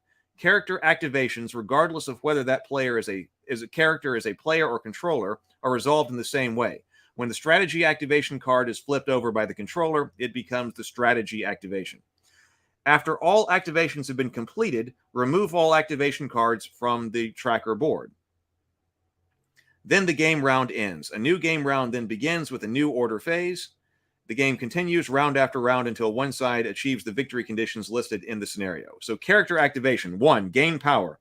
At the start of a character's activation, they first gain the amount of power listed on that activation slot from the tracker board. Just like we were talking about. Just above the activation card.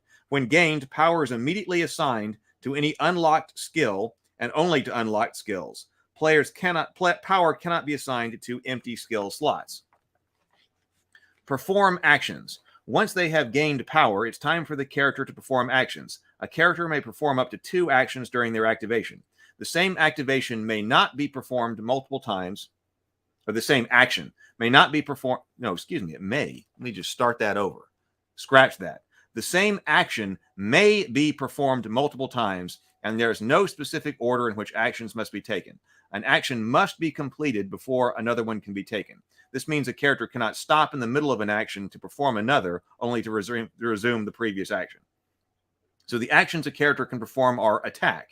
The character makes 1 attack against an enemy in range and line of sight. 2. Interact. The scenario might give special instructions that require a character to spend an interact action to do so. Move. When a character performs a move action, they are moved up to 3 spaces on the battlefield, going from their current space to an adjacent space. Characters may move freely through spaces containing allies as part of their overall movement, but they may never end in the same space. Models may never move through spaces containing enemies or certain pieces of terrain. See the terrain descriptions.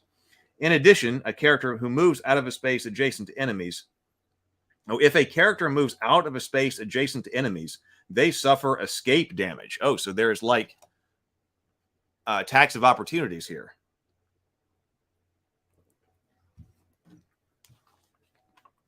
Bonus action. Use skill. Sometimes characters' skills require an action to be used. Each skill that requires an action says so in its text. Bonus action. Sometimes a skill or effect gives a character a bonus action. Bonus actions do not count against the 2 actions a character can perform during their action. However, each bonus action can only be performed once per activation. Sometimes a skill or effect gives a model a bonus action. When this occurs, the model must select any of their attacks to use. When this occurs, sometimes a skill or effect gives a model a bonus attack.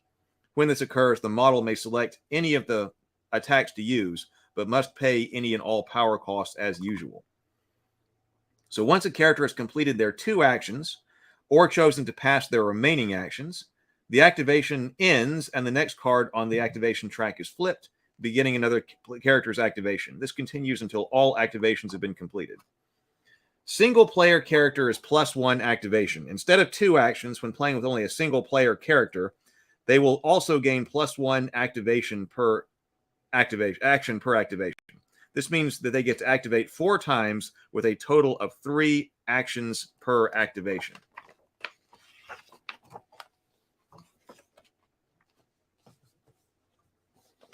I like the picture of Evil Lynn.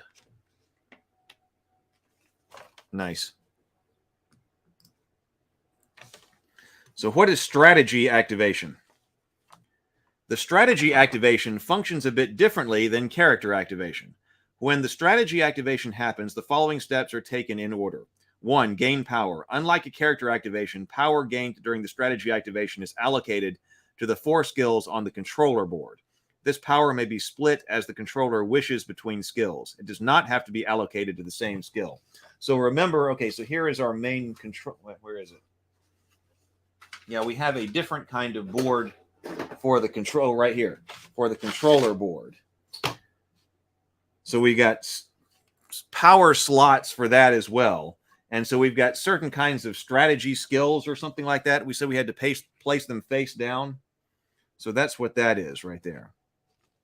Activate minions. So gain power, then activate minions. Each minion on the battlefield is activated one at a time. When a minion activates, it performs one move followed by one action.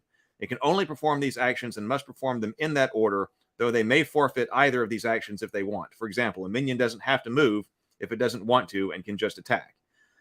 Activate controller skills. Once minions have been activated, the controller may now activate their controller skills, assuming they have enough power to do so. Once the steps have been completed, the strategy action ends and the round continues. Minions. Not only does the controller have access to their unique characters, but they also command a horde of minions on the battlefield as well. Minions follow most of the same rules that characters do, but with some important distinctions. Minions are not characters. Some skills and abilities only affect characters, while others affect only minions. Minions have only one hit point. When they suffer any wounds, they are immediately KO'd. Minions can never gain power. Some minions are marked as elite minions. Elite minions are only spawned by special character skills, which means they cannot be chosen by the controller as a minion at the start of the game. Since minions cannot gain power, that means they have no way to recover from being dazed. Now, this game is very different from what I was expecting. I was expecting a warband game. I thought that's the kind of game that we were playing, but it's very different from that. It's almost more like, more like an RPG game.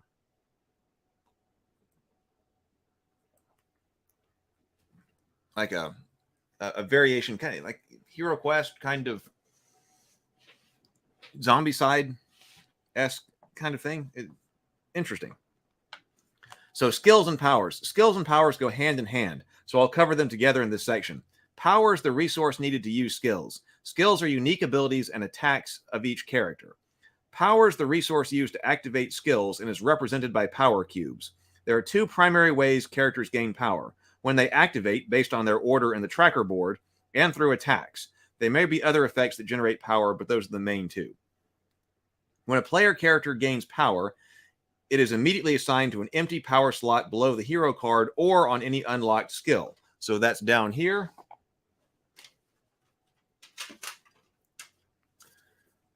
Down here. Or over here. So these are the skills. So is that the case that, let's see, if we're looking at Man-at-Arms here, if Man-at-Arms are right here, he's got laser rifle. So it's telling me that it's telling me that laser fire, I guess that's one power point for a reaction after rolling the attack die, re-roll any die.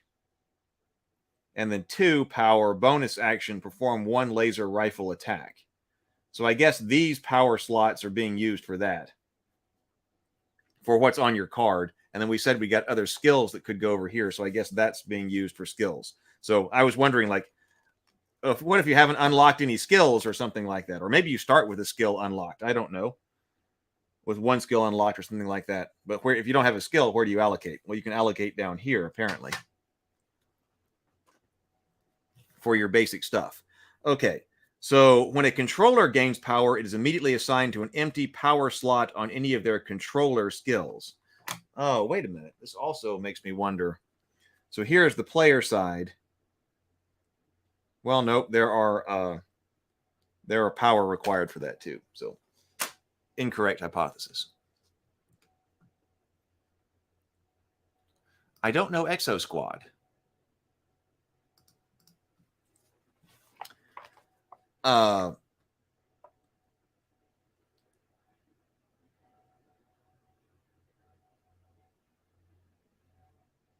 Okay, so where was I? I was thinking, but I lost my train of thought. Okay, so when a controller gains power, it is immediately assigned to an empty power slot on any of their controller skills, such as over here. That's this board we're just looking at. Controller characters do not have individual skill cards. Instead, all the skills are on the character cards. Instead, all their skills are on their character card and draw power from the slots on the controller dashboard below their cards. Oh, okay. So we got the controller's characters are sitting up here, because that's exactly what I was checking when I said, oh, this is not an accurate hypothesis. So let's say we're playing Man-at-Arms as a controller. So that's why we're using the controller side, and he's got a whole bunch more stuff over here. Laser, then tactical reposition, blah, blah, blah, and something is locked down here. So he's got just two things over here on the player side, because then he's going to have those skill cards over here. Over here, he doesn't have skill cards when he's being played by the controller, but he still does need power to activate stuff. So these power cubes right here go with him, and then these power cubes down here go with your particular strategy card.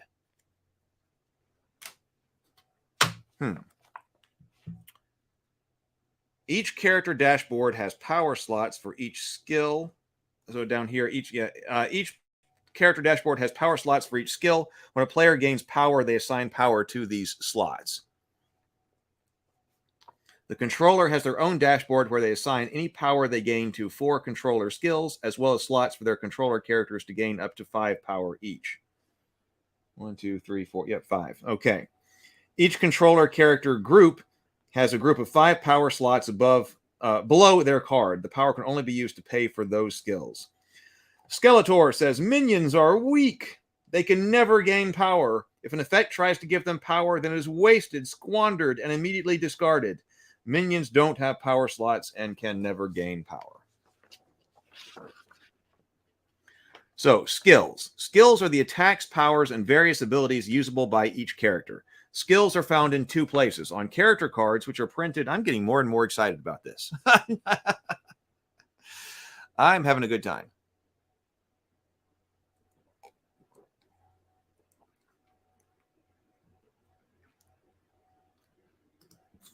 Exo Squad was equal to cartoons like Gargoyles and Batman. Oh, hey, Andrew. We've got lots of love for the art here. Skills. Skills are the attacks, powers, and various abilities usable by each character. Okay, they're found in 2 places: on character cards, which are printed directly on the card, and on skill cards, which are unlocked as the game progresses and are kept on the player dashboard. Skills have the following information: a character icon, skill card only. This shows the character that the skill belongs to. The colors shown, green, yellow, and red, is tied to a specific escalation level. See page 14. 2, name. The name of the skill, along with any power costs and attack information. 3, the type. This lists whether the skill is an attack, a bonus action, a boost, a reaction, or a surge. Reactions. These are special skills that can be triggered by certain game events. Each reaction skill lists what its specific trigger is. For example, when an enemy attacks, start of this round, etc. Each time this trigger is met, the skill may be used, assuming you have the power to pay for it, and each reaction may only be used once per trigger. Surges. These are additional effects available to some skills and boosts.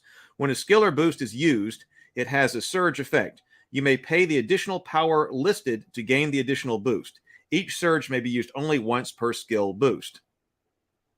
4, a power cost. The amount of power required to be paid in order to use a skill, and any additional boosts or surges.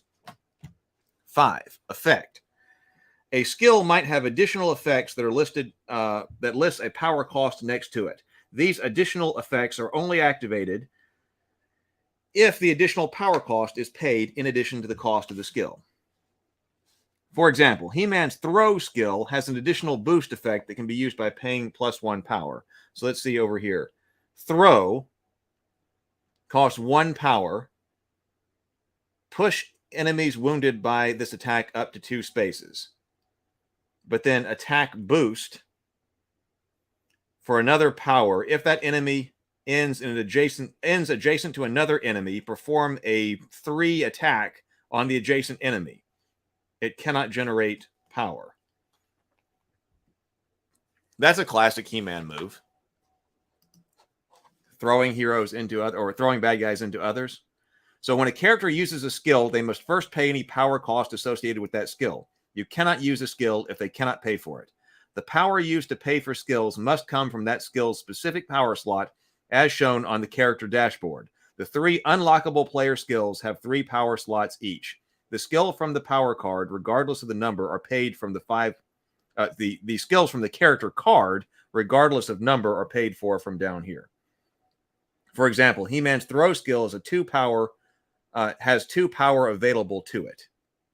Oh, He-Man's over here. So throw has 2 power. His sword of power and Indomitable have 3 power available for it. Makes sense? The controller character sheets, like Skeletor here, do not assign power to their skills. Instead, they have a pool of power for all of their skills, which is kept on the controller board below their cards. The balance of power. Prince Adam says, this might be one of the most important things to remember, friends, so be careful. So pay careful attention. Okay, so everybody. Yeah, He-Man loved chucking dudes. He was all about some judo throws.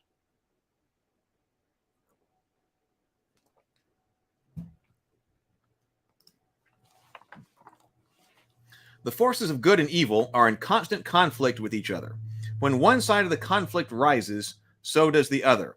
When a player character loses power from their character dashboard, whether spending it to use skills or losing it for some other reason, the controller gains that power to allocate to their controller skills. Oh, well, that is really important. The controller gains that power to allocate to their controller skills. If the power was spent or lost by the player during an action, the controller gains this power after the action has been completed. In any other case, the controller instantly gains the power.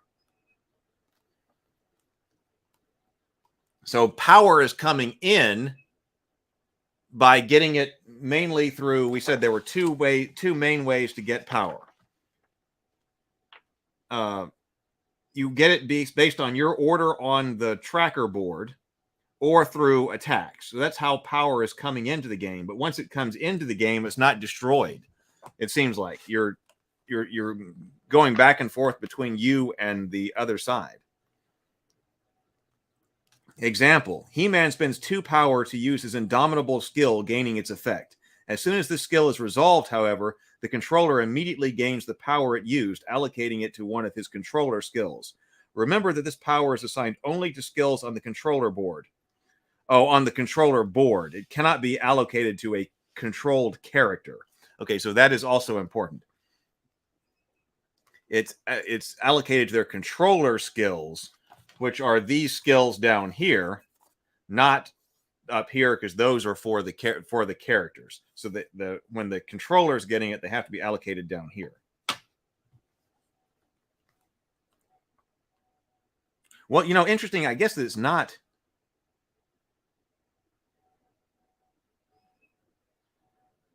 If the power was spent, it does not say that it goes the other way. It does not say that it goes the other way. It just says when a player character loses power from their character dashboard, the controller gains that power to allocate to their controller skills. It does not say that it goes from the controller to the players. So controller skills. The controller has access to 4 special skills they can utilize during the game. When the controller gains power, either from the strategy activation or from the player spending or losing it, the power is assigned to one of the 4 controller skills. These skills function similarly to character skills with a few exceptions. Let's go over each in greater detail. Reserves. This skill is only used during the strategy activation after minions have activated. It can be used to spawn additional minions on the battlefield. When a minion is spawned, it can be placed in any unoccupied space adjacent to the edge of the battlefield or adjacent to a controller character. Also remember that this skill is used only after the minion activation step, so newly spawned minions typically won't get to activate immediately. Command. This skill is only used during the strategy activation, after minions have activated and allowing the controller to perform additional actions with their characters. Empower. This skill is used as a universal attack and defense boost for the controller's characters and minions. It functions exactly like other attack and defense boosts. See the page on that. Battle Plan. This skill makes the use of powerful cards known as strategy cards. So we had strategy cards someplace too. After minions have activated, they cannot be used to draw cards from the strategy deck by spending power. Once drawn, these cards go into the controller's strategy card hand. Be sure to keep them hidden from other players. So once drawn, this skill makes use of powerful strategy cards. So it's draw one strategy card or play one strategy card. So there's going to be some kind of strategy deck that's sitting there that you're drawing from. Oh, controller strategy card. So this is it right here. Each card lists when it can be played. To play a card, 1 power must be spent from the battle plan skill. It's also worth noting there's no limit to the number of strategy cards the controller can have in their hand at any time. However, once they are all played from the deck and the deck is empty, they aren't reshuffled. So don't play them too eagerly.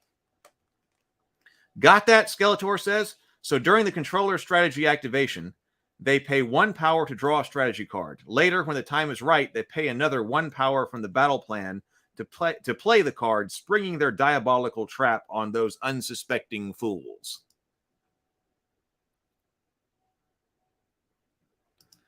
Andrew says, I don't play many new board or card games, but I always have to watch a YouTube video on them. Just reading the instructions doesn't work for me. Yeah, you know, whether it's an RPG or whether it's a board game, the rule book is the big, I mean, once you've got the game, that is, going through the rule book and actually learning how to play is the big obstacle. I've heard that talked about a lot. So like channels like, well, there are channels that specifically have the, you know, like the learn to play. Why can't I call their name right now? Well, whatever. You know, there are lots of them that actually do fantastic jobs making how to play YouTube videos. We were trying to learn how to play Gloomhaven that way, like instead of reading the rule book. When I was first playing Gloomhaven with David, and some other games, actually, watching somebody actually teach it on YouTube is fantastic. A really important addition to board gaming, especially as more board games get more and more complex. Escalation. So was there a strategy deck? I guess there was. Oh yeah. The strategy deck. That's right. That strategy deck was that really cool Castle Grayskull deck that was sitting right there. So we did shuffle that and we put that on this side of the controller's board. So that's what those cards were. Escalating, empowering, and unlocking skills. Skills sure are great, but how exactly do I go about gaining them? Glad you asked. There are 3 categories of skills: those found on the character cards, those found on the controller board, and those gained through escalation. Starting skills. Skills found on character cards are available from the start of the game. As long as the player has any power to pay for them, they can use them. Both character cards and controller cards have skills on them. As a player, He-Man has Sword of Power and Indomitable. Both are available from the very start of the game. The controller starts with the game with 4 unique controller skills on their controller dashboard. Make sure to start them on their unpowered side. So unpowered side is black, powered side is gold. Escalation skills. Additional skills are unlocked as the game progresses through escalation. Each player character has a set of 3 through escalation. Each player character has a set of 3 skill cards available to them. Skill cards are double-sided with a unique skill on each side. They are color-coded to a specific escalation level. Yellow, red, green, yellow, and red. Escalation has its own special track on the tracker board. Where'd my tracker board go? That's this over here. Green, yellow, red. So somehow we're escalating over here on the side of the board. Seems like Zombicide levels up. Leveling up in Zombicide. So each time, so escalation has its own special track on the tracker board. The scenario being played lists how to advance escalation track. So that's scenario specific. When it reaches a certain advancement spaces, all player characters unlock 1 new skill of that level. Every character has 2 skills at each level to choose from. Once a skill is chosen, it cannot be switched later in the game unless specifically stated otherwise. So be sure to choose wisely based on what is needed for the game. Each time a character unlocks a new skill, 1 power is immediately allocated to that skill. So, for example, when the escalation track reaches the yellow advancement space, all player characters unlock a new skill, placing it on their character dashboard. Skeletor, shown above, can select between either his life siphon skill or his teleport skill. You know, because I do like that too. Because like, you know, Skeletor sometimes like, how can you do Skeletor going and finding the Spellstone or fighting his way through to get to the Spellstone? Well, he wasn't fighting He-Man and his allies at that point. He was fighting other people, you know, a third party. So that's fun to be able to include. He chooses his Life Siphon skill, unlocking it and placing it on his character dashboard. Regardless of which skill he chooses, he then allocates 1 power to it. The controller doesn't gain new skills as the game progresses. Instead, their 4 controller skills improve and their controlling characters gain new effects. This is called empowering.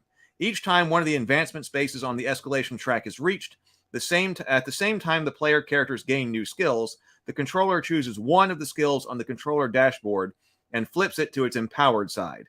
They then select one of the controller characters and place 1 power cube on the empowered slot. They then select one of their controller characters and place 1 power cube on the empowered slot. The character now gains the benefit of this effect until the end of the game. The escalation track reached its second advancement space. This means that 2 of the controller skills have been empowered so far this game, and 2 characters have been empowered as well. So what? Let me see that. That sounds like it's a permanent effect on a guy. So like here is. Okay, like here is reserves. Here's one. So reserves, this is unempowered. It says reserves. 3 energy, spawn up to 2 minions. 2 power, activate up to 2 minions.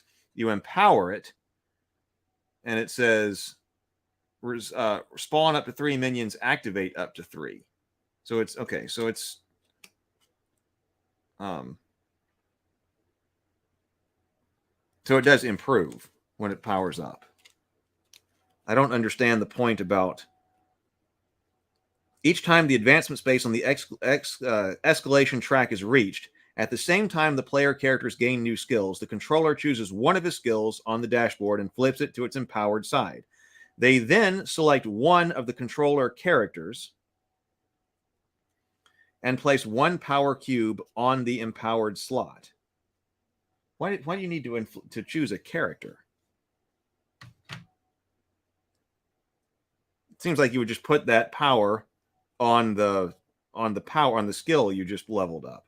But it says they then select one of their controller characters and place 1 power cube on the empowered slot. That character now gains the benefit of this effect until the end of the game. I guess this is going to be specific to what those powers are. I'll have to look at that in greater detail later.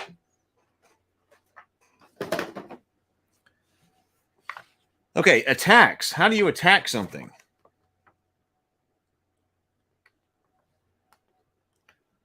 I'm going to keep going. What time is it? We got another stream here. Oh, man, we've been going for 2 hours. We got a stream over here in 3.5 hours, or less than 3.5 hours, and I've got some other things to do. But I still want to know how this attacks, so we're going to keep going for a little bit longer. So attacks. Now for the best part, Skeletor says. This is how to make attacks to crush those foolish enough to stand against you. Attacks come in 2 types, melee and ranged. They are both resolved in the same way, but there are some key differences between them that it comes to how far they can reach. Melee attacks can only target enemies in adjacent spaces and in line of sight. Ranged attacks can target any enemy within 4 spaces. Oh, so ranged is just 4 spaces. 4 spaces in line of sight. When a character makes an attack, the following steps are taken in order. 1. Select an attack and pay its power cost. All attacks are skills, which means that many of them require powers to be used. All attacks are skills, which means that many of them require power to be used. In order to use an attack, the player must first pay its power cost. 2. Select target. Choose one valid enemy within range. Allies cannot be attacked. 2. Apply attack boosts. If the attack has any attack boosts, the player may choose to pay and use them before rolling the attack dice. 4 is apply defense boosts. If a player has any defense boosts, they are used after attack boosts are used, but before any dice are rolled. This means the defender can see any attack boost the attacker is using before deciding what they want to use. Then you roll attack dice. Each attack lists a number of dice it rolls. Additional dice may be granted by boost as well. There's a limit of 6 dice for any attack. If an attack would ever roll more than 6 dice, any additional dice are discarded. So if you roll Power Sword during a melee attack, each of these symbols rolled generates 1 success. The Crosshair during a ranged attack, each of these symbols rolled generates 1 success. Castle Grayskull, regardless of the type of attack, each of these symbols rolled generates 1 success. Additionally, after completing the attack, the attacking character gains 1 power for each Castle Grayskull rolled. Sometimes the skill will also add an extra effect when rolling a Castle Grayskull. So we've got a ranged symbol, a melee symbol, and an all symbol plus power. Tally successes. Once the attack die has been rolled, tally the number of successes generated by the attacks based on the die result. Every success becomes 1 wound for the defender. 7, subtract armor. Some characters have an armor value, that was the shield, listed on their character card next to their hit points. Some skills can also grant shields as well. For every point of armor, subtract 1 from the total number of wounds that character would suffer. It's also good to remember that armor only prevents wounds from attacks, not other effects. So like Man-at-Arms has 1 armor. Like how much armor? Ram Man has 2 armor. I wanted to know how many armor. He-Man has no armor. I was wondering how much armor they were to give to He-Man. It's none. Apply wounds. For every remaining success, the defender suffers 1 wound. Move their HP token down the HP track based on how many wounds they suffered. Characters reduced to 0 HP are KO'd. Once these steps are completed, the attack is finished. Well, that sounds easy enough. Multi-target attacks. Some attacks state they hit and or target multiple enemies. When an attack states this, only 1 attack roll is performed, and the results of that roll are compared against all targets. Do not roll separately. KO'd. When a model is reduced to 0 HP, it is KO'd and removed from the battlefield. When that happens, what happens to these models afterwards depends on if they are a character or a minion. Minions who are KO'd can later return to the battlefield via controller skills and cards. Characters. When a character is KO'd, they are only temporarily out of the fight. If the character is KO'd during the next activation, they are placed on any friendly spawn token. They then perform their activation as usual, including gaining power. Oh, if a character is KO'd during the next activation, they are placed on any friendly spawn token. I guess those are scenario dependent. And they then perform their activation as usual. So you don't have to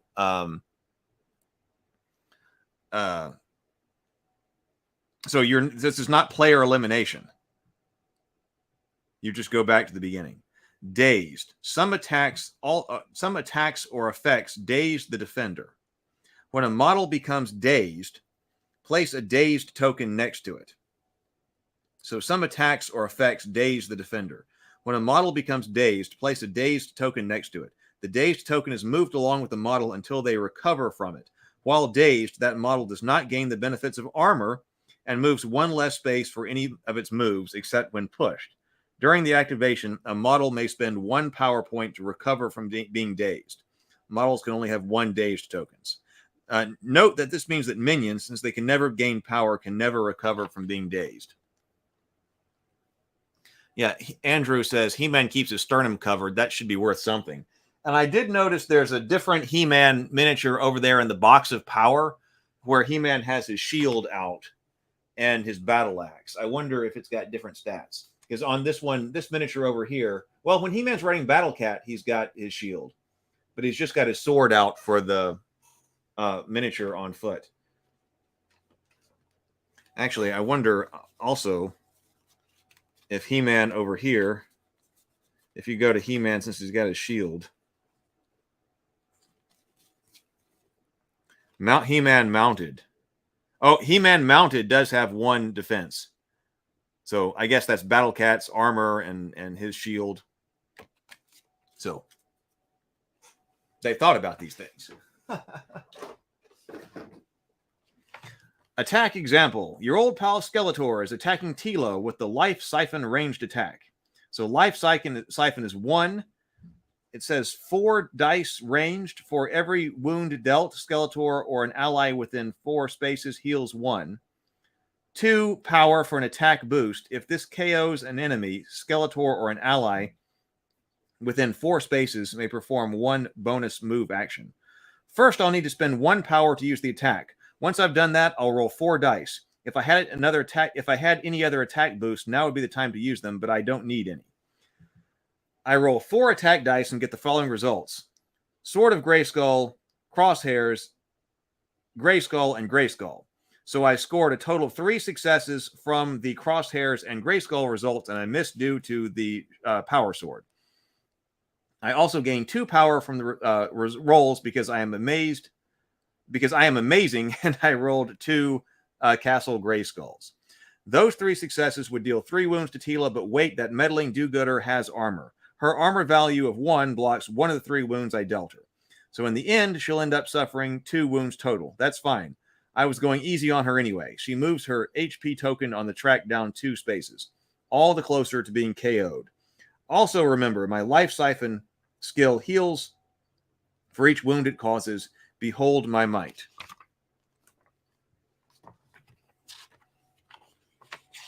So I guess that's basically what we're doing here.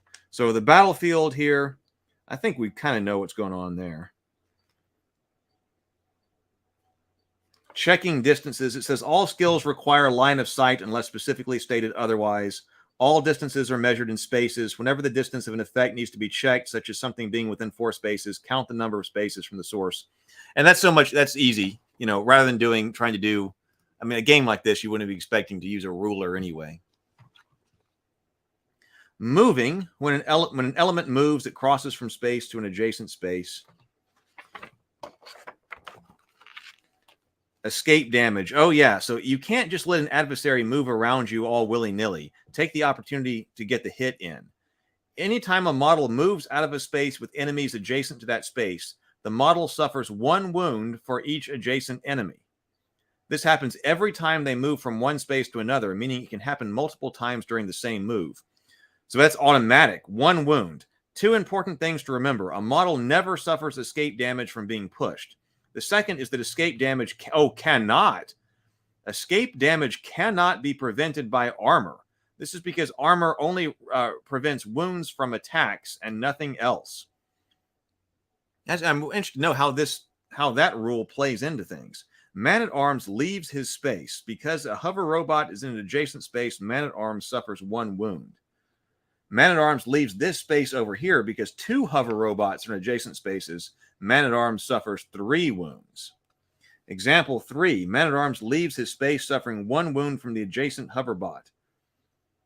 He will suffer 2 additional wounds for leaving the second space because 2 enemies were in adjacent spaces. So that's going to be an interesting rule. It's not even rolling to attack. It's automatic damage.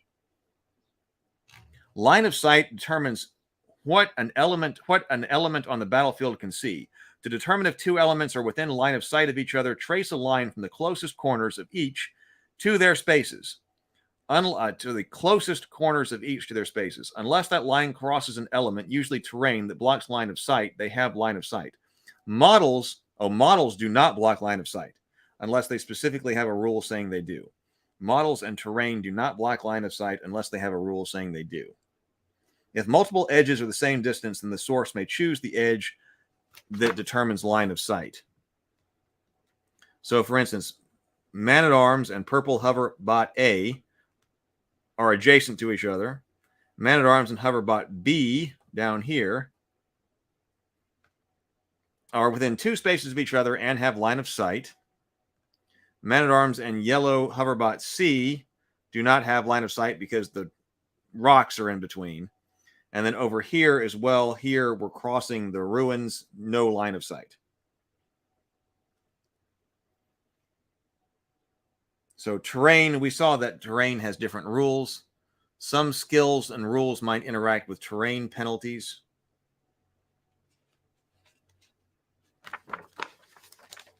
We saw that. So scenarios over here. So those are going to list your escalation triggers, your victory conditions, and special rules. It says non-player characters. Some scenarios make use of some special non-player characters, such as Prince Adam. Scenario tokens. Some scenarios make use of the 4 special scenario tokens. do what it says in the scenario. So, player versus AI mode. Clash for Eternia features a special mode where instead of a person, the game itself takes the role of the controller against the player team. When playing in this mode, follow the rules and use these special components. Controller AI setup. The controller skill cards and strategy deck are not used. After the player has selected their characters, they then select 3 characters for the controller AI, choosing them just like they would during a standard game: hero, villain, by-faction, or free-for-all. Each character has a special AI version of their character card. Take those cards and place them on the controller board as usual. Take both the AI character activation and AI strategy activation decks, shuffle them separately, and place them face down within reach. So AI character activation and AI strategy activation decks. Take the AI power token and place it on the 0 space of the HP track. So these are the AI character cards. Everyone has a unique AI character card. Each AI character card lists the following information: name, hit points, armor, attack, and skills. Utilizing the controller AI. Before I explain the specifics of how the AI works, there are a couple of new general AI game rules and terms you need to know. Term, attack range. When an AI rule refers to attack range, that's usually checking to see if there's a legal target for the attack. Standard range and line of sight rules apply. Term, skill range. Just like attack range, skill range is used when the AI is checking to see if there are any legal targets in range of this skill. Each skill is unique, so players need to check its specific text. But usually if there are no enemies within the range of the skill, the AI won't use it. Also, new rule, balance of power. When the players spend power, it goes to the controller to fuel their skills, similar to when playing against a human. Unlike playing against a human, however, this power is not assigned to any particular skill. Instead, the AI power token is used to track the amount of power the AI has. Each time the power goes to the controller, whether from the controller strategy activation or from players spending or using it, advance the token on the track by that amount. Flip the token to its plus 10 side if the track would move it beyond 10. The AI will spend this power during its activation. I remember seeing that in the plus 10 thing over here. So that must be the AI power token right there, and we're also plus 10 over there. Nice that we're understanding what all of this means now. Andrew says, I do like single-player games, but depending on how long setup takes. This is where the card games have an advantage. Now, that's true that.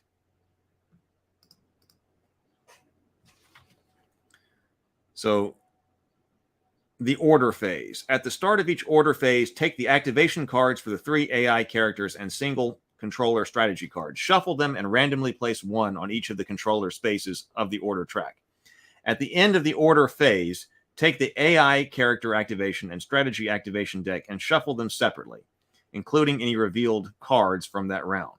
Shuffle these decks separately, mind you. Don't ever shuffle the strategy deck and character AI activation decks together, or a cataclysmic backlash of unparalleled destruction could occur.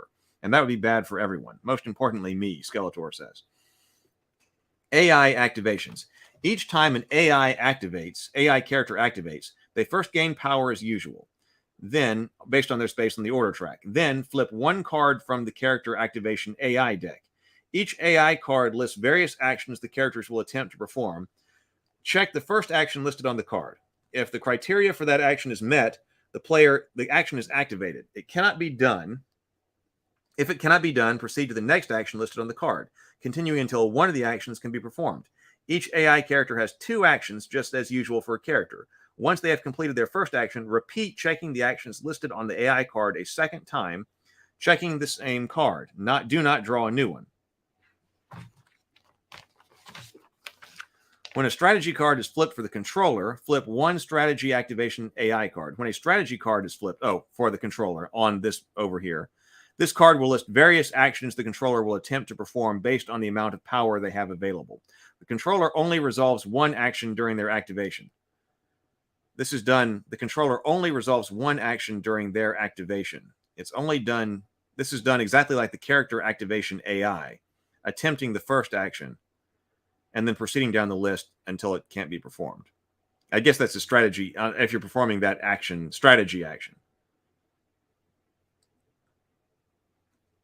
So AI minions. During the strategy activation, minions always attempt to move toward and attack the nearest enemy. In cases of a tie, the player should select the worst option for themselves as who the minions go after. If there are ever multiple options for targets, they will always target the enemy with the lowest remaining HP. AI character attacks. The following additional rules are used in resolving AI character attacks.